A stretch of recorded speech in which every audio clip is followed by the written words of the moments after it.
Hey, hello everyone, Sean Symons, PPG Grandpa. Welcome to episode 33. Today we are talking with David DePinio about his launching where he fell down because he did not have enough launching room in his LZ. So today's topic is how much room do you actually need when you take off and land in your LZ? Once again, thank you so much for listening. Here we go.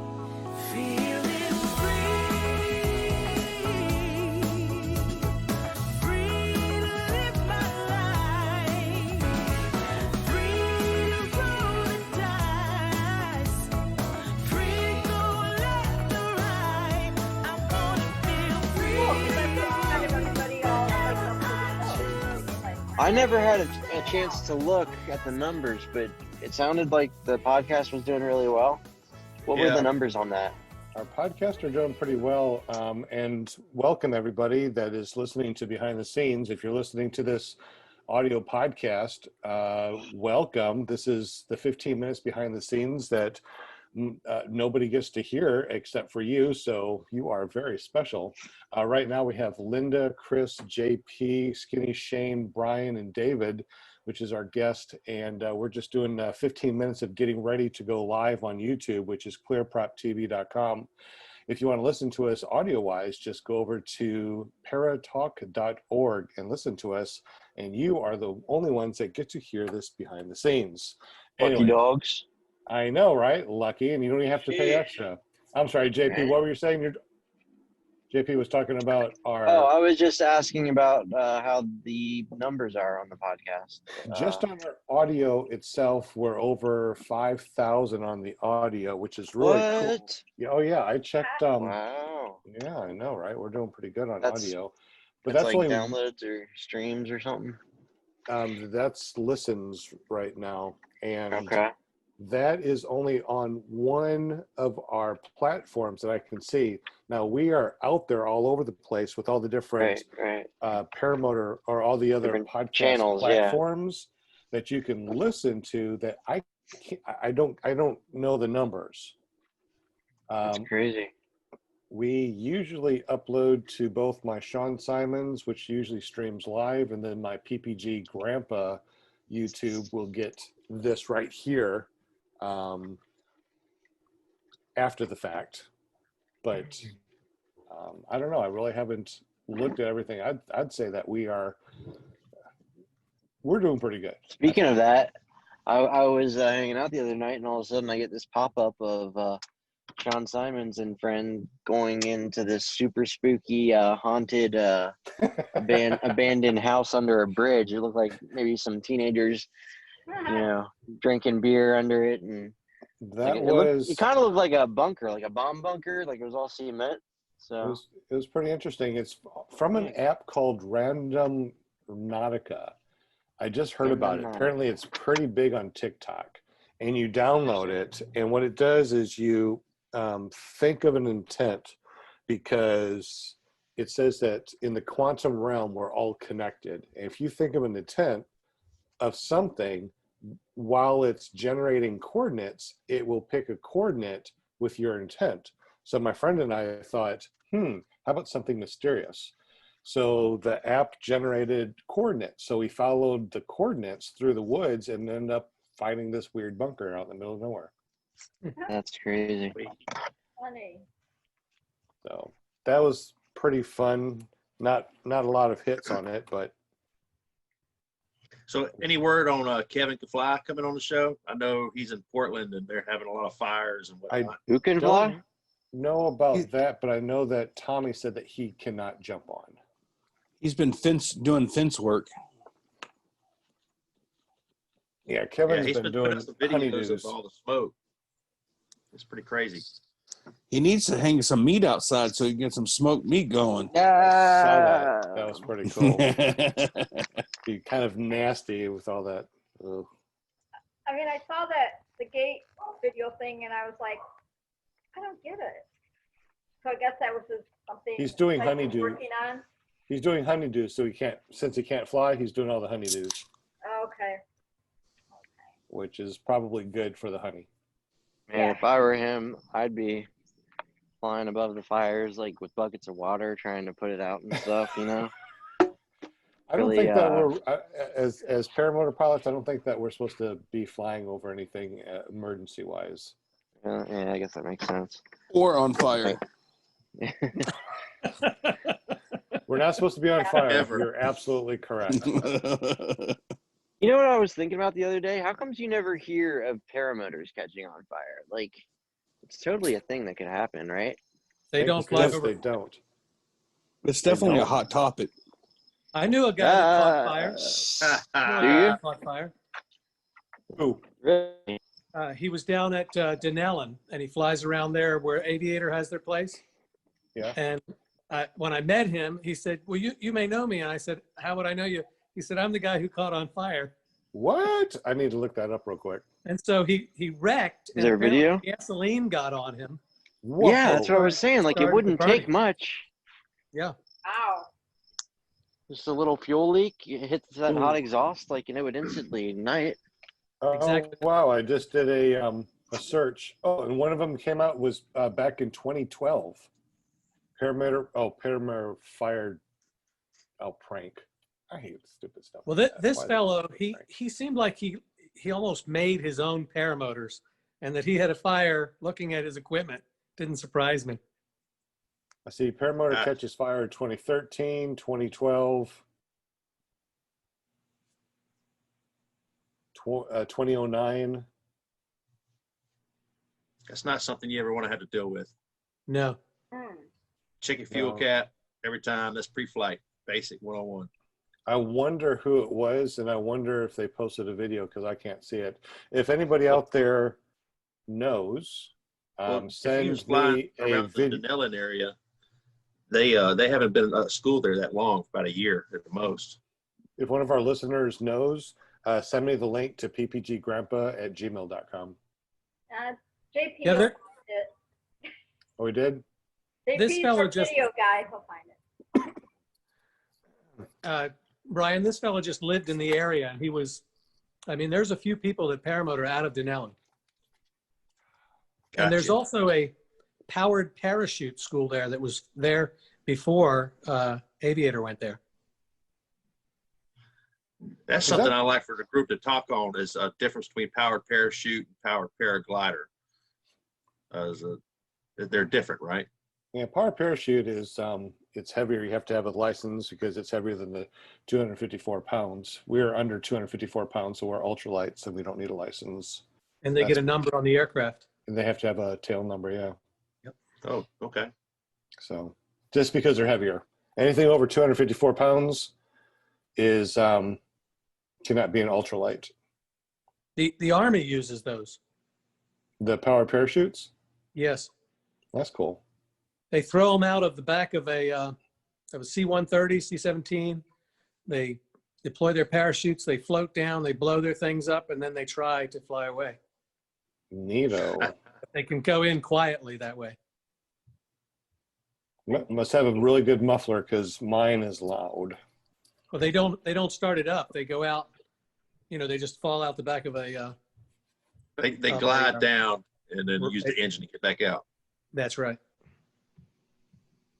Is there any way, does anybody know of any two-stroke, I guess, a muffler that actually really works that you don't have to wear like hearing protection or anything? Because I've repacked mine and it's still loud, and I still have to wear like the yellow or the orange earplugs on top of my muffs. So does anybody have any suggestions or anything about, a quieter muffler? Well, I Quieter just found out taking my muffler off that my silencer is also broke, along with my exhaust. On the fly-in, I cracked my my motor or my exhaust. Yeah, I saw that. That's a pretty good one. Look there. at generators, because generators, the technology behind quieting a generator, which is most of the time a two-stroke motor as well, to bring down the decibels, because obviously if you're RV camping or whatever, you don't want a generator to be loud. So you might find a muffler and then be able to kind of stick it on a paramotor from a generator. That's where I'd look first, like maybe an industrial generator or something like that, something that has a larger exhaust, because generally generators are really tiny engines. So, you know, but I mean, that's an industry that's constantly worried about noise. So you might want to look at that. Am I cutting in and out? How's my internet? No, sounds good to me. You seem okay to me. I just did a speed test. I'm only, 15 down and 2 up, which is not good. We got 2 JPs now, though. Oh Lord, That's awesome. That's awesome. Yeah. I met JP in person. He's a pretty cool cat. Can't ride a one wheel to save his life, but he's pretty cool. He's got like twins. The evil. So who on this panel has a one wheel? Just JP. He's the only one with money. Just JP and me. I Gotcha. don't Yeah, but want what? one. And Brian, because we're sweet. Yeah, there's a I good don't- way to break it. Oh. I don't have one, but I successfully rode one. How do One I time. do that? How do I do that? So I have like, the cowboy hat thing and the caricature. How do you do that? Who does what? Oh, because Sean, you have your little PPG grandpa in the corner there, the little caricature. How do Oh, I yeah, do that? you can go to fiverr.com, fiverr.com, I gotta write that down. and a lot of people are, you just Oh, I hire see somebody that. to do something. So you just send them a picture, they make your caricature. It's pretty cool. FI what? Fiverr, I-V-E. Okay. with an R at the end. Fiverr.com? Yep. .com. Okay. JP, you see the video where Derek was riding the one wheel with a lawn chair on top of it? Could hardly hear you, Brian. Can hardly hear you, Brian. Really? Say it I hear again. Brian. Barely hear him. I was asking JP if he saw the video of Derek riding a lawn chair on top of a one wheel. No, Derek who? I did see that. Yeah, Aviator put it out. And, Yeah, I saw that. It was just a little clip. He balanced an old school type lawn chair on top of a one wheel and rode the one wheel that way. That's Still, interesting. Brian, we still can't hardly hear you. Having internet issues. I'm in a Yeah, hurricane. I know, huh? In the Nope. middle of a hurricane. Brian, you going to North Carolina at the end of the month or what? Currently, yes, I plan to. We'll see how surgery goes this week. Well, you can still go and just watch everything, What's I'm in just North saying. Carolina? Vail, North Carolina is another fly-in at Rebel. I think it's Rebel. Is it Rebel Field or Rebel? Oh Lord, it's something I get. It's another fly-in. It's the 28th to October 4th, I believe it is. It's Monday to Sunday. I'm dragging my wife out to Fredonia. I hope I can get her to North Carolina right after. I will be There you there. go. My flag will be shining, swinging in the wind. Where is everyone from that's on here right now? Florida. Arkansas. Arizona. JP, where are you? Ohio. Ohio. And Shane? I'm in Florida. Okay. And Texas. Brian? Yeah, I'm down around Dothan, Alabama. Okay. And David? Alabama, near Okay. Montgomery? Okay. Weren't you flying around the Wisconsin Dells? I did. I just went up there and came back. Okay. Yeah, I used to live up in Wisconsin, so when I saw the Dells, I thought that was pretty cool. Yeah, I first found those things back in 91 or 2 when I went up there for an Army assignment. Hey, who wants to introduce everybody? Because as soon as we go live, I really want to start posting our links everywhere. So who would like to introduce everybody when we go live and I start? I vote Brian. What? Okay. I can barely hear Brian Brian. Value. I can barely hear Brian. JP, do it, JP. What? Heck, I mean, Introduce everybody. I don't know what's wrong with my audio, guys. I'm sorry. Oh, no, that sounded okay now. Before it it sounded sounded okay like now. you were fading out. I don't have any background noise going. Okay, so who wants to introduce everybody when we go live? You good to do it, Brian? Brian Yeah. or Skinny Chef or Either which way. Brian, if you fade out, then I will jump in. How about that?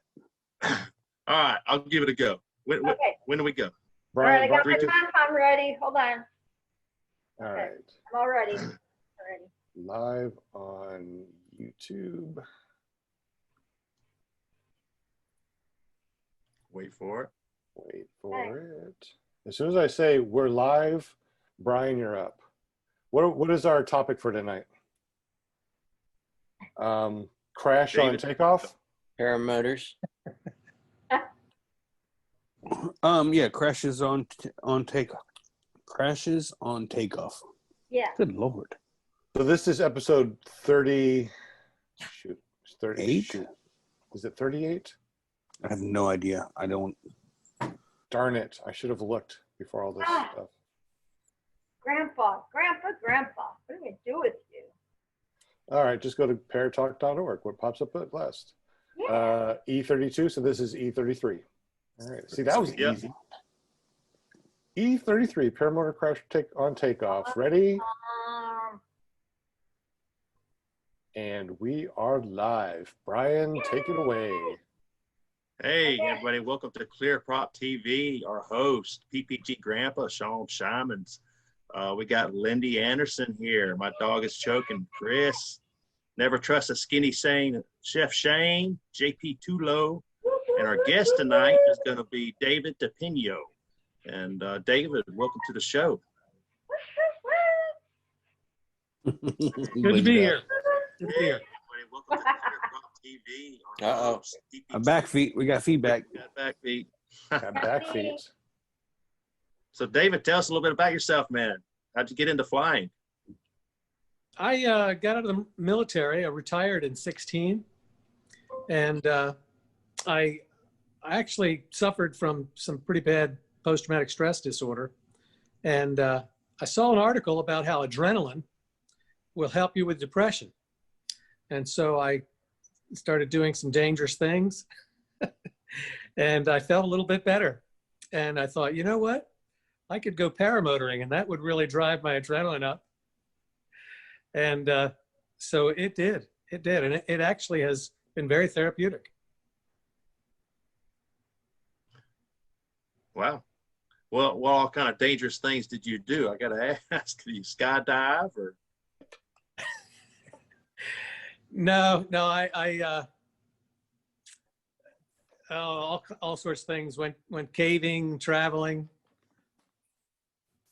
Very cool. Seems like a logical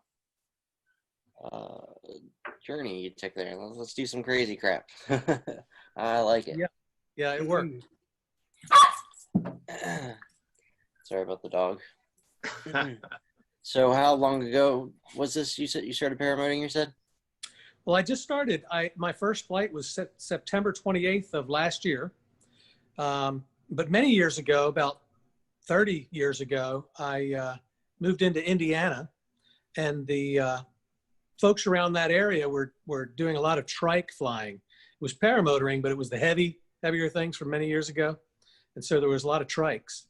And I looked into it. It was very expensive, and I couldn't afford it on a pastor's salary. So years later, riding the clock, I was here at home in Alabama after retiring, and I'd never really gotten onto YouTube at all. And but I started to get onto it, started to look at things, and ran into Tucker Gott, who went to McDonald's, and then saw Woody Gamer's Tag. What is his last name? Anyone know? Woodworth. Woody Woodworth. Matt, He- Matt Woodworth, I think. Matt, that's right, Matt Woodworth. He's a little bit older, and I seem to relate to him. And So I listened and I thought, I can do that. And I checked into some training, and next thing I knew, I was doing it. My wife was very gracious and let me buy the equipment. Nice, nice. Speaking of Woody, we were talking about YouTubers last week. Did he? I hope we mentioned him because he's a We great did. one. Did we? Okay, good. Yeah, he's a really great. He puts a lot. He doesn't have as much content as he used to, but he's really got some good stuff out there. Now, David has his own YouTube channel, right? I do, under my name, David DePinio. And I've been recording since I first held out my iPhone, and took a picture of myself. Mm-hmm. I think we've all done that. I have not done it. I have yet to pull my phone out of my pocket while flying. I don't have a tether, and I don't want to lose it. I've got the GoPro. Well, I can tell you that when you pull your phone out, it really runs the adrenaline up. Yeah. Well, I'll have to give it a try when I can fly here again shortly. Look at that. Am I muted? Nope. Looks like David just broke the big 500 subscriber mark. Congratulations on that, man. That's awesome. Yeah, There. yeah. Yeah. It goes up when I He's got some good videos. I just watched his Wisconsin Dells videos. His, Devil's Tower was awesome. But found out I could have gotten a lot closer to Devil's Tower, but I didn't. Very cool. Very cool. Hey, shut Linda. Is that Linda's dog? No. Oh, boy. Oh, Except gee. my dogs will start if they hear your Is- dog. yes, JP's dog this time. I know. I love that little dog. He can't give you a hard time anymore, Linda. My dogs, yeah, I know, huh? My dogs are not innocent by any means. My What dog's do we so look- chill. He's over there just taking a nap. I know. Mine are like Looks like crap. you fly a Scout, David. I've got a mini plane that I started with, and then later I got myself a used Scout from somebody down in Florida. Nice. Good pickup. It had about 14 hours on it, and it came with a reserve Oh, wow. and an extra carbon fiber prop. Got a Nice. good deal on it. Now, real do you good. run the Helix or the E-prop? I think it has the E prop on it. Yeah, No? yeah, and it's a little bit larger. That a lot of them are what 125. Yeah. Centimeters, and this Uh-huh. one is a little larger. My mini plane is rigid cage or something like that, and the prop on that is 140 centimeters. Wow. That's huge. Huge. Hey, I got to ask a question, man. How'd you get this video right here? Like, where's the camera? On what? The shot that he was showing right there was above your helmet, looking down at your GoPro. I have the GoPro 8 here, and then I put Right. a 360 behind Got you. it. Okay. Uh, That's what I thought it might be. Like on your cage? 360R. Pardon me? Yeah. Is it on your cage mounted? The Insta360 sometimes is on the back of my helmet. The Oh, GoPro okay. 8 here is then a chase camera, GoPro 5. But now I've gotten that magnet that Dave Wolf suggested on Paramotor Crazy. Oh, the And wing so- magnet? Putting it up on the top of the wing, the Very 360. cool. Sorry, guys. So, Looks like you're on a Roadster? Spider. it's a Spider 3. Yeah, Spider 3. Very cool. What size? it's 24 meter. Okay. Now Nice, I've got- I What's started out paramotoring with a fella that I mentioned last week that I mostly due to my own fault, I would say it didn't work out. Ended up going down to Aviator, and they sold me the Spider 3. Now I had a chance to try a 22 meter, and they talked me into buying the 24. But boy, that 22 was fast. I like that. Yeah. All right, guys, I am back. I posted our link everywhere since we're live. I can't believe it took 9 minutes. Oh my goodness. right. You guys did really good at hosting the show. I totally appreciate that. What are we watching right now here? I think this is David's latest video. Looks like he's flying over an amusement park. David, what's going on here? Oh, I see that now. Yeah, this was at Wisconsin Dells, which is the name of the city. And I'm explaining as I take off in a field there that one of the homeowners let me use, that I found the Wisconsin Dells. A lot of people don't know about them, but they're these rock formations that have been created in the around the river. And I found it when I was going to an Army assignment up there and showing some pictures there of the helicopters and different things I was able to do on that particular National Guard assignment. I think it was reserve at the time. It was 2 weeks up at Fort McCoy. So right now I'm flying out to where you can see some of the formations and talking about the new high school that the people have there in Wisconsin Dells, which they put a lot of money into. It's really nice. And I'm explaining that the reason they do that is because it's so cold up there that they need nice places that are warm to stay in. I used to live up in Wisconsin, and one of the things that I really enjoyed was going to the Wisconsin Dells and then riding on the ducks. Yeah. Pretty much like over here in Hot Springs, Arkansas, they have ducks also, which is pretty neat. Yeah, they do. Has anybody else ever ridden on the ducks before? I have. They're real neat. Talking about? They are boats / wheeled vehicles, so they drive around. You're able to see what's going on. Then they go down a ramp, and then they change gears, and they can float around and boat around like they're a boat. So I guess they call them amphibious vehicles. Yeah, they started making them in World War II, didn't they? I think so. Yeah. So it's like bicycle powered, or like it has an engine? Oh, it has a nice big old diesel engine. Oh, wow. Good size boat. Yeah, it's a good sized boat. Yeah, you can fit a lot of people on it. I'm thinking of one of those like romantic like swan boat things that you pedal with your girlfriend on and go out on the river to smooch on. I don't think that's what you mean, is it? No, it's commercial. Think of a bus, and then think of it going into the water and floating around like a boat. Oh, okay.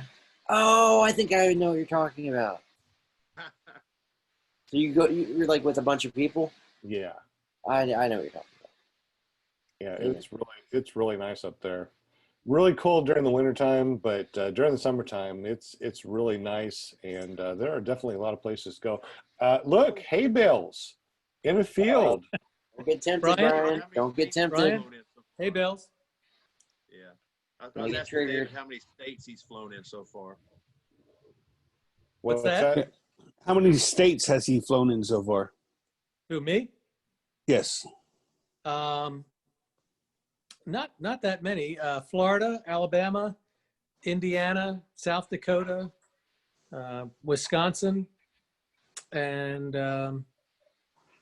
that might be it so far. You beat us all. You Yeah, win. that's pretty good. You win the prize. You win the prize. Yeah, I've only got Florida and Alabama so far. I got Florida, Ohio, Kentucky. This month. Got Florida, Arkansas, and Oklahoma. Let me go ahead and tell you, flying over the Ohio River, looking down and seeing that water, how fast it's moving. Yeah, I was extra high just to get over that thing, to make sure that nothing bad happened, because you're not surviving that if you go in that water. That doesn't sound good. I could have taken better videos on this Wisconsin trip, but I'm afraid of the water. I don't go over the water. I do not either. I'm totally with you. I know that one of the things that we want to talk about is all the different views that you have, or different perspectives. But before that, before the show, you were telling us that you had a mishap on takeoff. It was a paramotor crash on takeoff. Can you give us, and you're going to post it on your YouTube, which is, how do we get to your YouTube? David DePinio. It's my name spelled. That's the name of the channel, and that's it. Okay, and you are going to be posting something after this. It's tell us about what you're going to be posting, and give us some of the detail. Nothing Well, gory, right? Yeah, yeah. I decided to go up to the Sturgis motorcycle rally. That was something I thought I really wanted to do, and my wife wasn't particularly interested in going on this trip, so I went alone. And that was kind of a mistake because I found that I wasn't comfortable flying too far away, knowing that I didn't have kind of like a ground crew to come get me if my paramotor went out for some reason. Anyway, I got to Sturgis, and that was the first place I had spent any time, and I hadn't yet flown at altitude. So the very first day, I went out to a park downtown, which had a very short runway, and went into the soccer field there. And not only that, I brought my mini plane instead of my Scout with the Moster 185 on it. So I was underpowered, and here I was at altitude, and I didn't set myself up with enough distance for the runway. So I started out, and by the grace of God, I was fortunate, and I was able to make it out of there, but just by a hair's wisp. You know, it was very, very close. I was able to get to a section of the end of the field where the trees were real low, and then I just stayed on full power until I finally kind of wound around and got up and flew for a moment. Well, after I was ready to go down and see all the motorcycles and the things downtown by riding along the ridge between town and the country, I looked up at my arm, and I had forgotten my iPhone in the field. Oh, no. Oh. And I didn't know what was going to happen to my iPhone, and it's a 10 XR, so it was a lot of money, and I wasn't going to leave it in the field and keep going. So I quickly turned around, and I said to myself, I'm kind of talking because in the video that I'm going to put up tonight, the first flight is there, and the short flight and all the things that I'm saying as I get ready to do the second flight, and talking about how I barely made it up and I'm going to back up further and such. And so I get down, I find my phone real quick, and I set back up and I head out, only to find out that most of what got me up the first time was beginner's luck.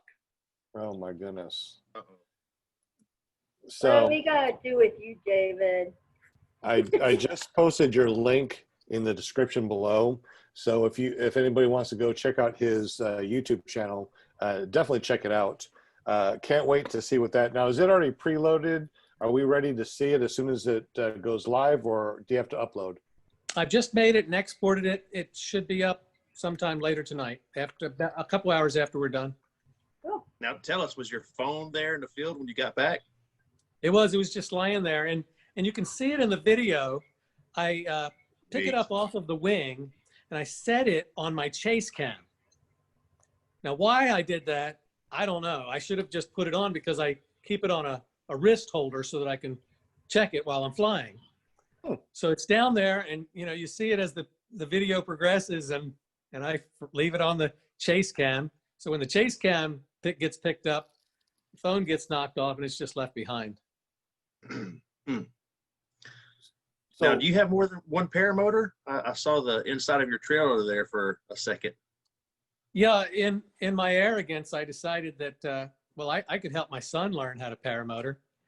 Nice. And so he's a little bigger than me. He's about 6 foot and about 200 pounds at the time. And so I went ahead and bought that Scout, and I figured I'd let him use the Mojo large that I started out with. And I had already bought the Spider 24 meter, Spider 3. So I got him that Scout, and he started out, and I thought, as I got ready to let him go up after he had learned to kite and everything, I said, son, I don't think you're going to take that Scout up. And so we went out to an airport, and he did his first flight on a mini plane,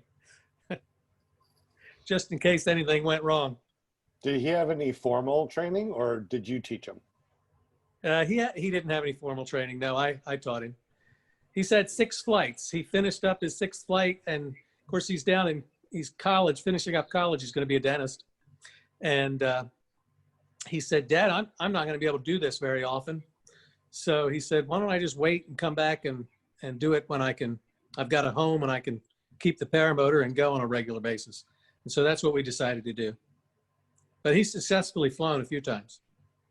Well, that's pretty cool. It's always interesting to hear when people self-train or get some training from somebody and are very successful. That's really good. Is he planning on doing any formal training once he gets back and starts flying again, or is he just going to go up and fly like with you? I think that he'll benefit from the confidence of going to a school, and so we'll probably send him down to Aviator PPG. Okay, good deal. Awesome. Good dad you are. Very good. Yeah, it costs me a lot to be a good dad. Hey, I know the whole thing on that. Say that you're Not an dad, aviator but alum? you know, the mom What's that? thing. JP? Did you say you're an aviator alum as well? Or were you self-trained? No, Eric Farewell is a very good fellow, in my opinion. And so I called him up and I let him know that I had about 40 flights and that I needed to learn more. And I said, I used to be a jet engine mechanic in the Marine Corps. I said, could I come down and volunteer, help out with your motors and different things, whatever you need. And so he said, yeah, come on down. And he did it really as a point of grace. He did it as a charity. Wow. And so I came down and I volunteered at Lake Wales for 3 weeks.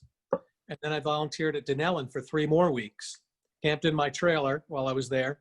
And I learned a tremendous amount while I was there about flying and everything. That's awesome. So I wonder if it's possible to go down and say, hey, you know, I don't have the money right now for training, so how about I be an understudy for 6 weeks like you, and you just train me on the side? That sounds pretty good. I might have to do something like that. Have you met Eric Farewell? He is always in full recruit mode. Yeah. But They were long days. You get up at, before light, and you're up until well after a long day, 12, 14 hours. Wow. Sounds interesting. So before we go more in depth into your mishap, I would like to talk maybe a little bit more about Aviator PPG. What did you actually do down there for the 3 weeks, and what kind of training did you get with this just kind of being on the side? Well, I was able to watch everything that was going on. What did I do? As soon as I showed up, I started to basically help out. You know, I would vacuum and clean things and wash things and whatever needed to be done. And when I helped over at the hangar, I'd fabricate whatever they asked me to.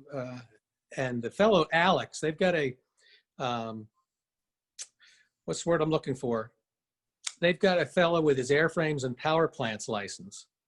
And so he's certified to work on aircraft, and he does all of their paramotor work down there for them. And so I helped Alex down there, and it was a good time. I learned a good bit from him too. It sounds very beneficial. Shout out to Alex. He's a CFI, and he's supposed to help me get my sport pilot's license, Alex. Yes, he is. And I think he's training the whole staff down there that if they want to fly, he's training them how to fly. I got to go down there and volunteer. That's the only way I'm going to get my training, man. I know it There you now. go. You have nothing better to do, right, Brian? I mean, you just hanging around doing nothing, retired. Might as well go down there and make some, learn something. Well, a trip is in my near future. Aviator will always be on the list too.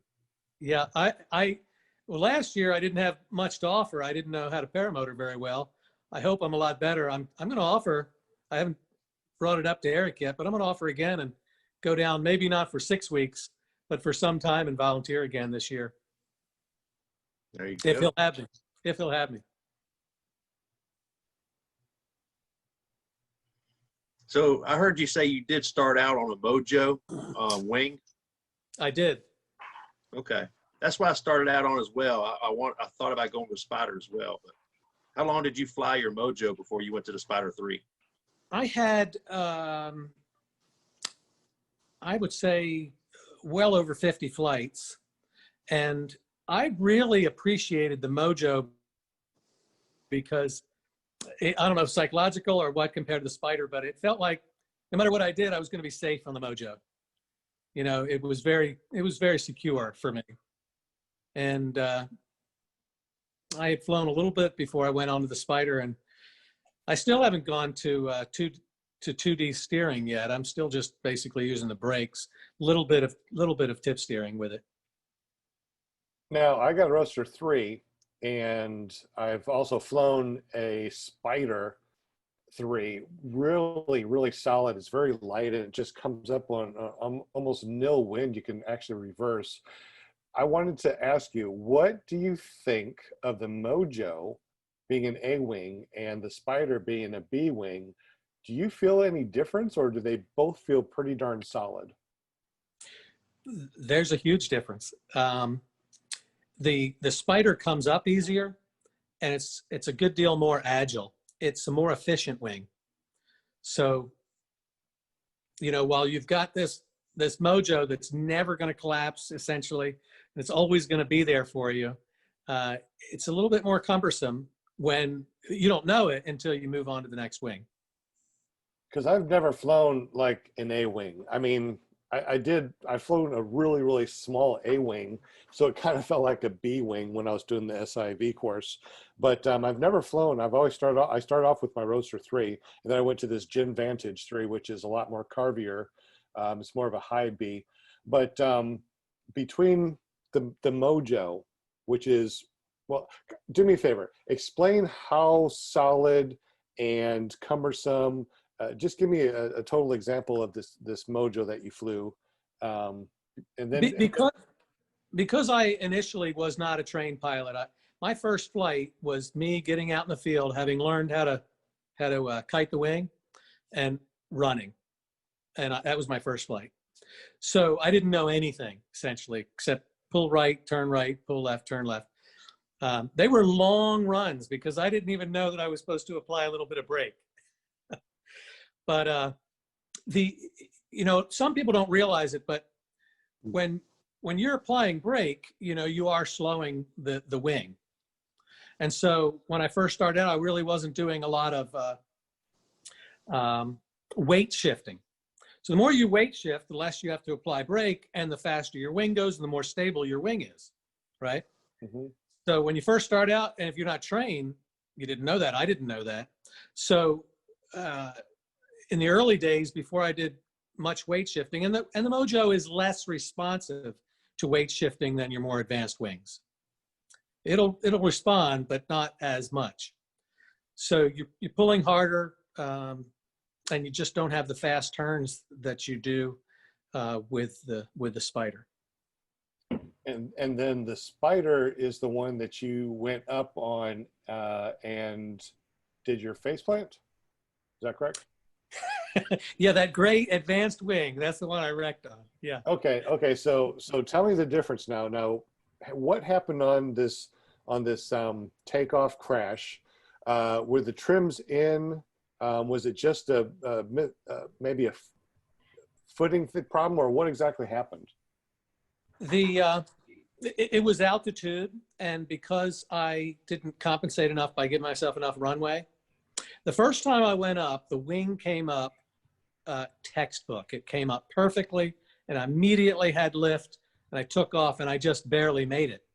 Well, even though I gave myself more runway for the second takeoff, knowing that I was having this problem getting altitude, the wing came up to the left, and so I compensated and had to turn to the left, and it didn't get lift as quickly, so I burned all that extra room, and now I'm headed toward higher trees.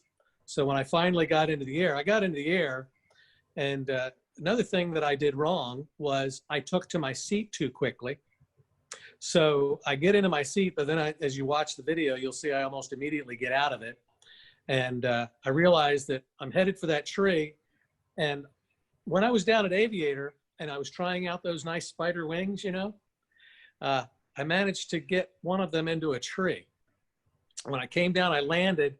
I was just fine, except the wing kept going.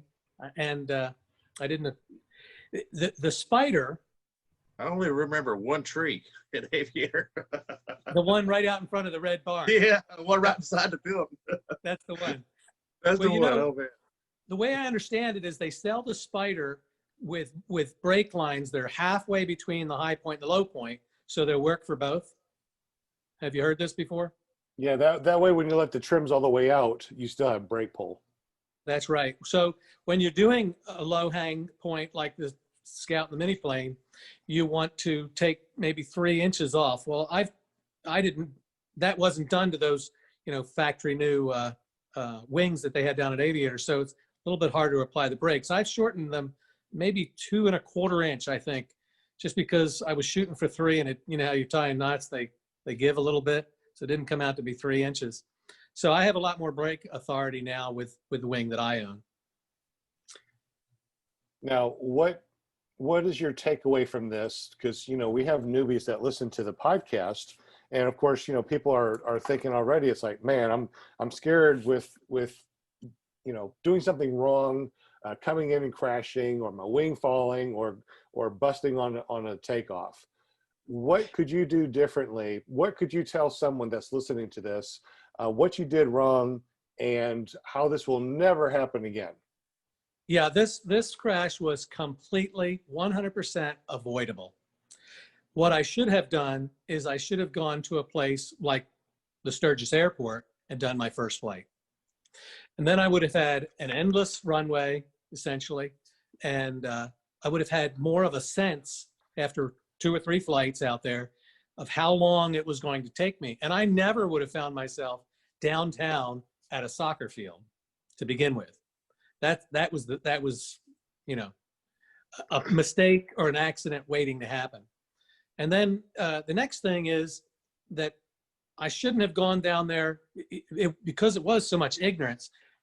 I shouldn't have gone down there with a mini plane when I was sitting on a Scout up the, in my trailer. I had both of them with me.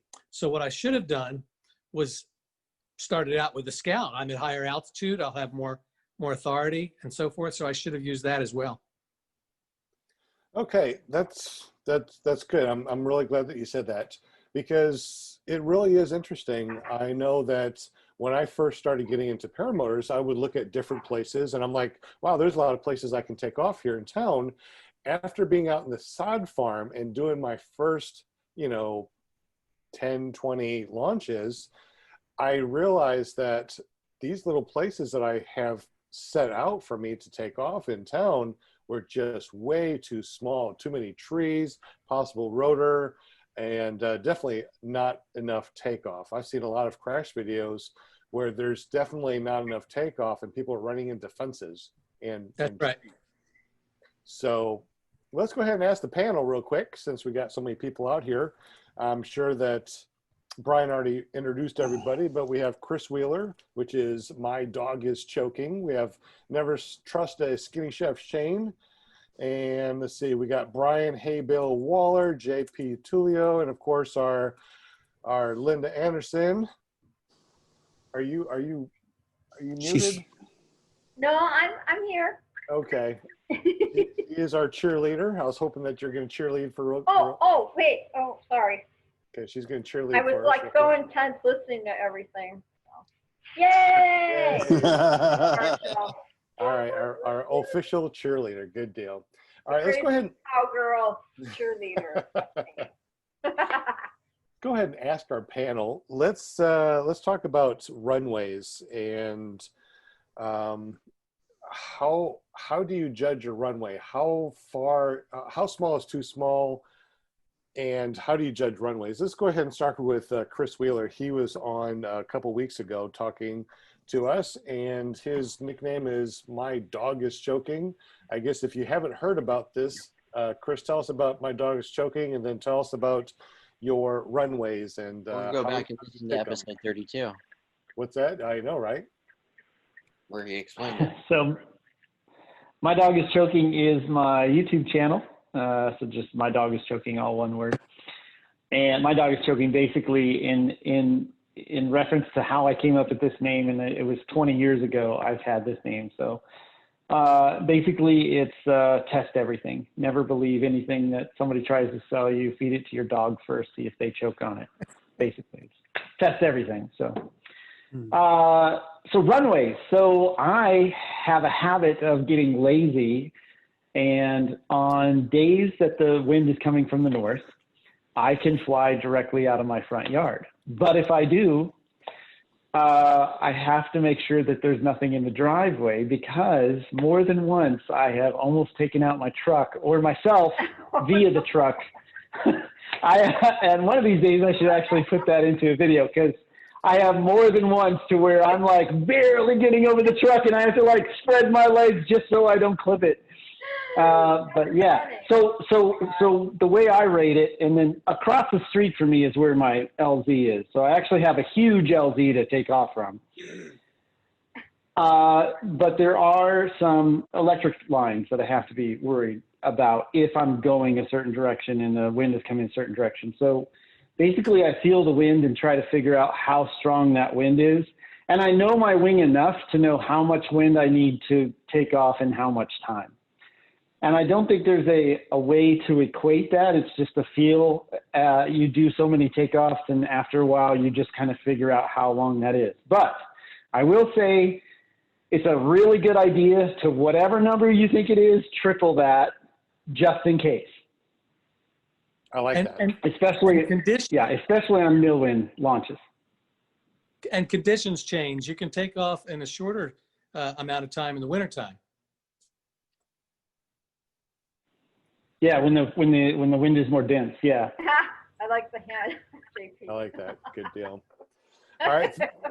Thank you, Chris. I appreciate that. Let's go over to Never Trust a Skinny Chef, Shane. Shane, tell us about that awesome long name that you have, and then tell us about your runway, and what do you think is too short of a runway, and what is an optimal runway? Well, I came up with my YouTube channel name, Never Trust a Skinny Chef Shane, because, there, or am I frozen?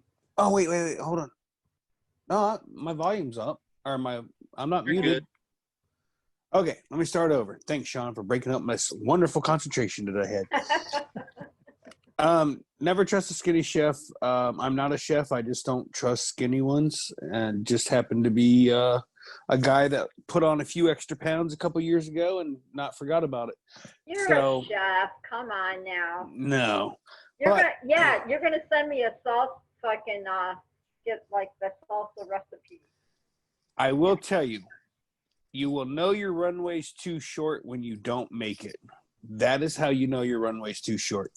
It usually ends up in a sudden stop of some sort. I just went to the Ohio fly-in, last weekend? And let's just say I have a video of me checking the air conditioner on top of a camper at very close proximity. If I would have had even the slightest hiccup in my motor, I would have been part of the motor home. Yeah, when I took off, I was trying to pull. You'll see me when I bring the wing up. I'm trying to go to the right, and it just turns and goes right for the camper. Why did I not just kill the motor and reset up? I don't know.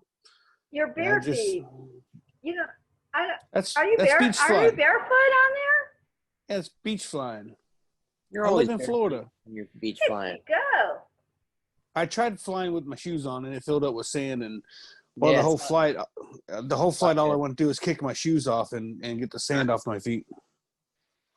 But anyways, you got a lot of runway love on it. the beach. I love it. Look at that. Yeah, I'm not scared to fly over water.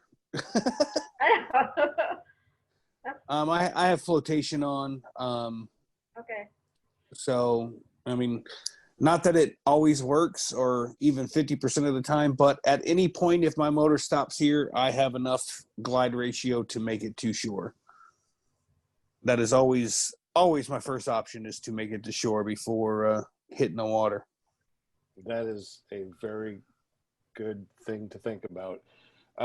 For newbies out there, when they're thinking about runways, how long should, or what kind of length or amount of feet or meters or whatever do they need when they're first taking off? If you're, I don't know, maybe under 20 flights.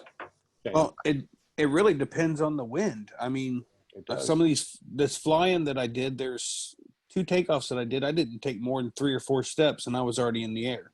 Wow. And then there's a couple of videos where I felt like Forrest Gump, and I just kept running because there was no wind. So it really just depends on the wind and your wing. And if you think that you need, that it's going to be a tight takeoff, you probably should not be taking off from there, right? Say that again. If you're going to be launching from someplace and you're like, man, I might be able to clear that tree, okay, you probably should not take off from that. That is 100% true. There's a certain point on your takeoff that you can abort to, and then there becomes a point when you can't, and it's usually about the time your feet come off the ground. It's a lot harder to stop. And of course, if your motor goes out, then when you're coming down, run into a tree, run into something, hurt yourself, damage yourself. And who said that? Was it KRIS? Whatever your takeoff, whatever you think your takeoff should be, you should triple it. Mm-hmm. I agree with that. I would totally agree with that. Yes, definitely. He said he wasn't a chef. I'm looking at his food, man. It looks delicious. Man, I'm getting hungry just looking at it. Holy moly. That's just a meatloaf. I love meatloaf. What are you talking about? Just a meatloaf. All right. Smoker? Oh, yeah. We also have Brian Haybill Waller. Brian, let us know why your nickname is Haybill.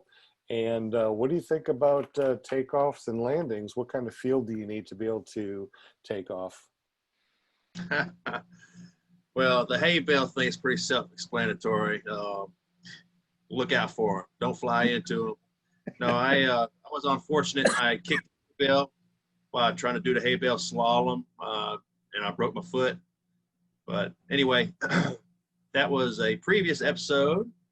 And they brought me on to interview me and haven't been able to get rid of me yet. But I've been lucky enough to have a runway in my front yard. It's about 1,500 feet, grass runway, runs north to south. And when the wind's out of the north or south, it is perfect. But when it's not, and it's out of the east or the west, I deal with rotor pretty much coming off trees from whichever direction. Sometimes there's no wind and I just use a runway. But I've only landed at an airport, Lake Wells, and in my front yard so far, so 2 locations. I spent quite a bit of time. I've probably got about 40 flights at home. So anyway, yeah, a good runway is one that's long enough to take off, and you don't have a whole lot of obstacles like trees and to look out for, and you don't have to worry about rotor. The bigger, wider, open area that you can get, the better, for sure. My first solo was out at an airfield, an actual airport, a municipal airport, and there was nothing in front of me but the sides. There was some trees and power lines. Because I did not understand the torque when I took off, I torqued off to the right and I barely skimmed over the power lines and treetops. It was really, really cool. However, since then, I have no problem taking off. I can even turn to the left, even though my motor torques to the right. And boom, chakalaka-laka, there goes Brian Bell. Yeah, that was my last flight. That was almost exactly 3 months ago. So, yeah, I should be flying again soon. All right. God, it never gets better. Every time it's that is last time. Let's stop that one because we want to be able to, bring children on this and it made the Tucker Gott crash review series. So I guess that's all I'll say about that. Because it's so awesome. And of course, you can go over to Brian Waller's YouTube channel, which has 287 subscribers now. Holy smokes, you're really rolling, dude.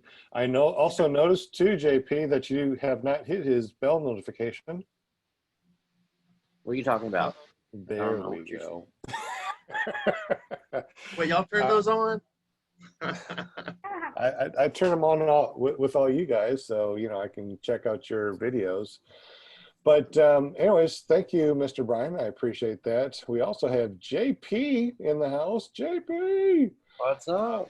Tell us about your cool name and where we can find you, and tell us about your runway and takeoff situations? My LZ? handle is just my name. Basically, my name is John Paul Vitullo, hence JP Tullo.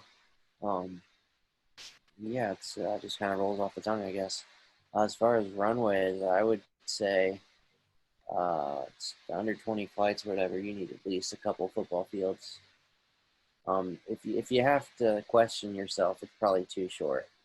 Like what the other guy said, if you're not sure, then you probably need a little more room, because whatever you think isn't going to happen is probably what's going to happen, at least when you're first starting out. Once you get more comfortable and confident and you get some more flights and landings under your belt, you'll know exactly what you're capable of.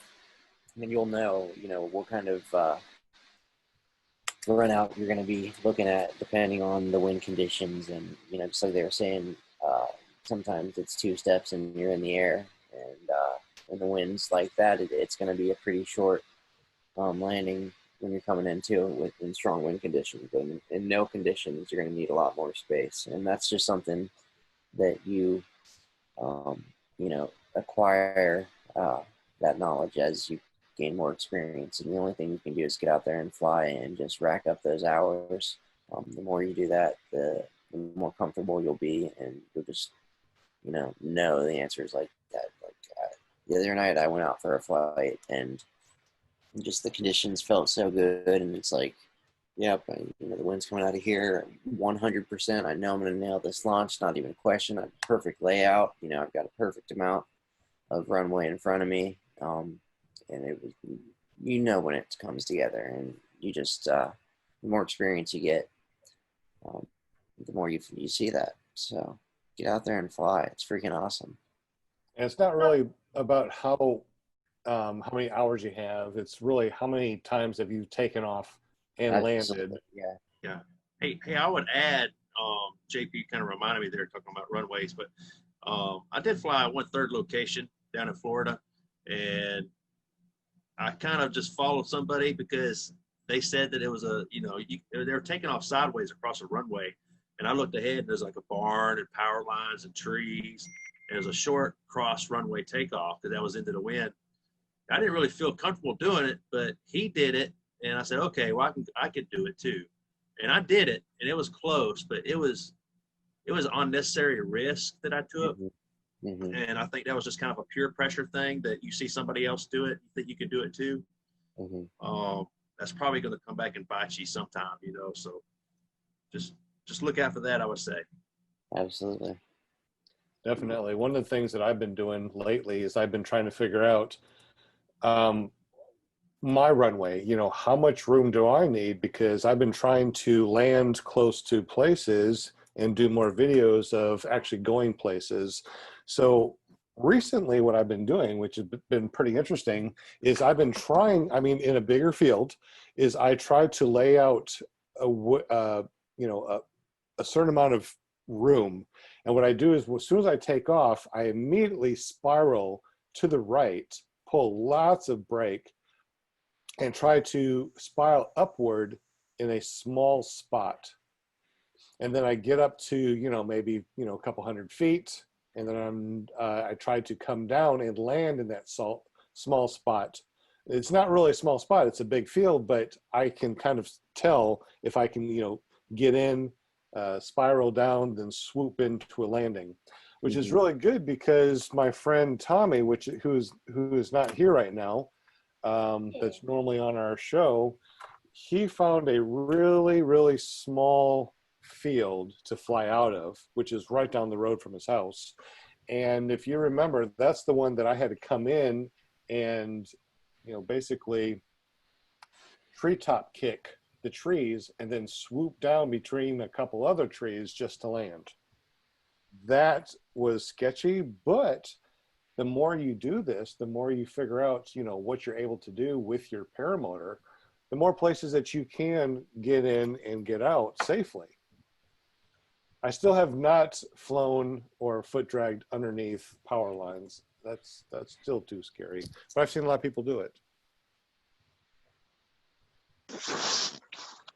I'd like to mention that as you progress as you progress in wings as well, you're going to need more distance to take off. So especially as you go to smaller wings, or you start going from like an A to a B wing or that kind of thing, it's something that you definitely have to take into account. You're going to need a lot more time to take off and land too, actually, because your landings are going to be a lot faster too. You know, that's really interesting that you said that. I went from Roadster 3, which is being fixed right now, so hopefully I'll be getting it back. It's already been gone for a month. I'm really surprised I haven't got it back, but they said about 6 weeks for repairs. So I got a 28-meter Gen Vantage, and it only has A's, B's, and C's, and there's a lot less fabric, and it is kind of, it's a higher B, and it carves more, but it's a hybrid. It's a hybrid mountain / PPG wing, which means it has a lot of lift. So this one, even though it has less fabric and it has less lines, it actually takes off a lot better than my Roadster 3. Go figure. Sounds I like I talked to got here Eric. at the perfect time. Hey, Kevin, what's up, man? Haha. Hey, hi, Kev. Kevin can fly at kevincanfly.com. Welcome to the show. Sorry for my tardiness. I had to deal with some domestic issues. But Okay. It's She was Yeah. beating you up again, Kevin. no, Gotta get you out of my that neighbor- unhealthy. my neighbor put up a new fence, and when she put up the new fence, she put it 3 feet to the inside of her property line and left a section exposed so my animals can just go in and out, and my dogs and cats and everything can just go in and out of the yard. It's not sealed. So I went out there today and put up a little 3-foot section to finish the yard off, and she lost her mind, and now she's all upset about it. So I had to take care of that. The joys of first world nonsense when you live in an HOA. Oh, exactly. I live in Yeah. HOA too, so kind of crazy. What Absolutely. we're talking about, Kevin, is runway space. How much runway do you need as a newbie? And All of it. tell us what you tell your students as I far as tell how them- much room. I tell them that runway behind you is runway wasted. Is basically, in a nutshell, the way I look at it. So if you have a field, you could have 500 yards of clearing ahead of you, and most of us know it doesn't take 500 yards to get off the ground and climb out. But if you were to park in the center of that 500 yards, that gives you 250 yards. If you have the ability to drive to the opposite end and start at the opposite end, the further away from mechanical rotor you have, the smoother the air is going to be, which means you're going to have an easier inflation. So you always want to be furthest downwind from any obstacle you can find. And then secondly, like I pointed out, runway behind you is just runway wasted. So if you bring your wing up and say you have a wingtip cravat, that's something that we could fix while we're taxiing. You can pump the wingtip. You can even grab your stabila line and pump the wingtip out from your stabila and get it to come open. But you have to be running for that. And that's going to eat up, 40 to 60 yards worth of jogging along while you're monkeying with your wingtip before you commit to fly. Or you quote, fail the launch, abort the launch, walk that 60 meters all the way back, lay your wing all the way out, do the whole thing over. And as we all know from failing launches, it's really tiresome. The gear you normally wear on the ground makes you hot and sweaty. And then by the time you get in the air, then you get the chills because the cold air rushes over the sweat and makes everything uncomfortable for like 20 minutes. So I always set myself up for the greatest success possible. I set myself up downwind as far as possible with as little runway behind me as long as it's safe. I'm not going to put my wing up into a tree trying to inflate it or something like that.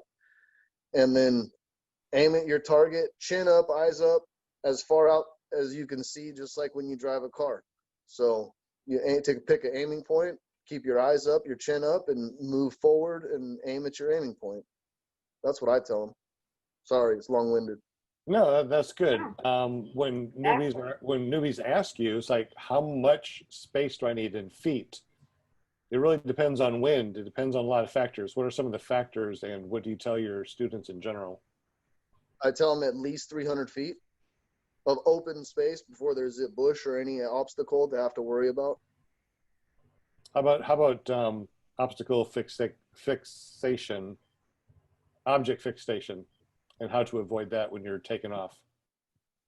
We can only talk about it because everybody has their own mental process when they get into target fixation.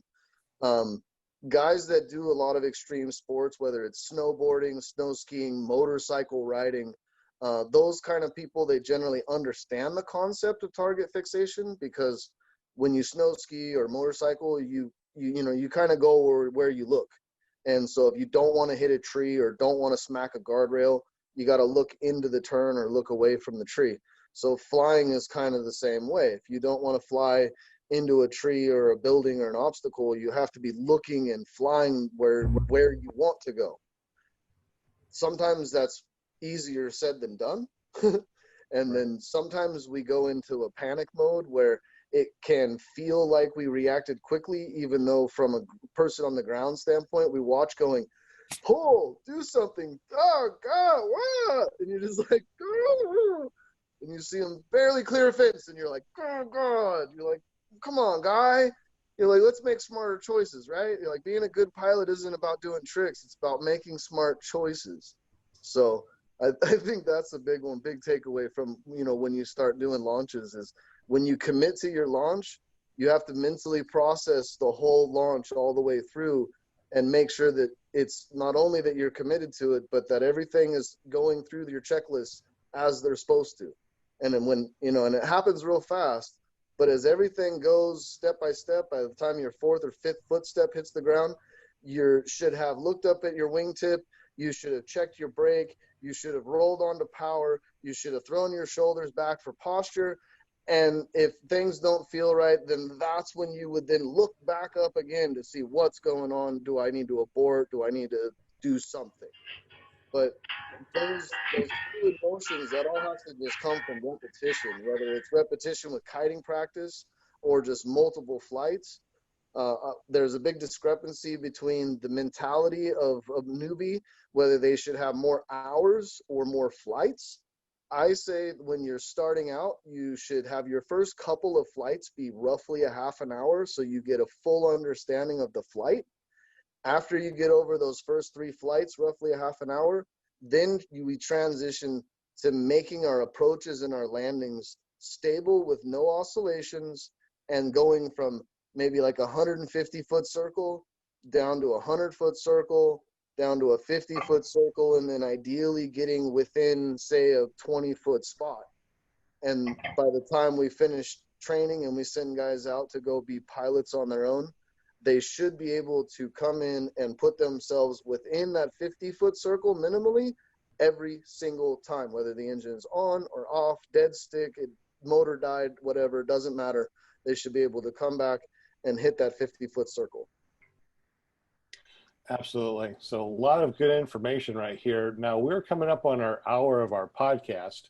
So let's go ahead and finish off with asking David one more question. One of the things that he has on his podcast, on his YouTube channel, is different views. He's using different camera views, which is really interesting. So check out his YouTube channel. I got it in the link below in the description. But David, tell us some of the different ways that you are mounting cameras and what kind of views you're getting. Well, I started out with the GoPro on the... Yes, can you hear me? Some folks can hear me. I got you loud and clear. I started out with the GoPro on my helmet, and watching Tucker God, I saw that he had put something in his shoe. So I did that, and I put a GoPro 5 in my shoe and used that for a while. I still do that sometimes, but I then got myself a 360, which I also mounted to the helmet and put behind the GoPro 8, which is what you'll see. And it doesn't appear that there's anything up there. There's, because it hides the connection. The software removes the connection, so you don't see it. And then I bought this Magnet? This, no, well, I did. I bought the magnet to put the 360 up in my wing, but I also bought this little handheld camera with a gimbal in it. What's that thing called? Oh, the Osmo. Yeah, yep. I got the DJI DJI Osmo. Osmo, yeah, I have one of those. But I have almost never used it because I'm afraid. I live in an area where I've got a military base near me, so I usually fly at about 700 to 900 feet or lower, or a lot lower. And so when you're only up at 900 feet, you don't really want to take your hands off very much for a long time. And so I keep my hands on the controls a good bit, and I don't pull that Osmo out to use it. So I haven't used it much so far. We'll see. Maybe when I get out to Fredonia, Kansas, when I get up a mile. So this is my chance to go up a mile. This next That's cool. next time. Tell us about the magnets and how does it work as far as getting a view from your wing with magnets. That's pretty interesting. Yeah, since I put a 360 up there, the Insta360R, Dave Wolf from Paramotor Crazy, he showed this connection, and I went out and bought it that night and got it and put it on. And because it is a 360, you can look all over the place. So I've got one called a New Paramotor Perspective or something like that, where I'm tracking with a mini car down the highway, and then I pull off from it. That's a fellow that was a friend of mine, but it's kind of neat. So I like it. Dang, you're pretty high tech there, David. The only thing you're missing, man, is flying a drone around you while you're flying your paramotor. Well, I've got a friend here in the area, and he's a big drone pilot, and so he contacted me, said, "Hey, man, let me take some pictures of your drone." And so I've got one of the videos on the thing with a drone too. My wife said she's not going to run a drone for me to take more views. Yeah, one of these days I'm going to have to do the same thing. Bring my my DJI Pro up there and fly around while I'm flying. Definitely. We're at an hour right now, so if you need to go, David, you're more than welcome to go, or you can stay on. I'm going to stay on. I wanted to throw something out real quickly. When I took off from Custer State Park in South Dakota, it was another place where you were high at altitude. And right after I got done and I had a successful flight, I called Eric Fairwell, and he told me, remember you said that your more advanced wing has a lot of lift? Right. He was saying that's because, he said, you don't have to go to the Mojo. You'll get as much lift out of your Spider because it's more efficient. Yes. This one's supposed to be really efficient because you should be able to use this, even with trims all the way out and speed bar, you should be able to use your brakes with full trim and full speed bar. But the trims are like that. My Roadster goes, out like that, and it has speed bar. But yeah, it has lots of lift. I turned the Vario on when I first flew it just to see the lift, and this thing lifted so much. It was unbelievable. Definitely that's going to be the one that I take up when I try to do my 18,000 feet flight. Wow. Oh, speaking about 18,000 feet, what's the highest that anyone's gone so far? I've only gone 5,000 feet, a little more than 5,000 feet.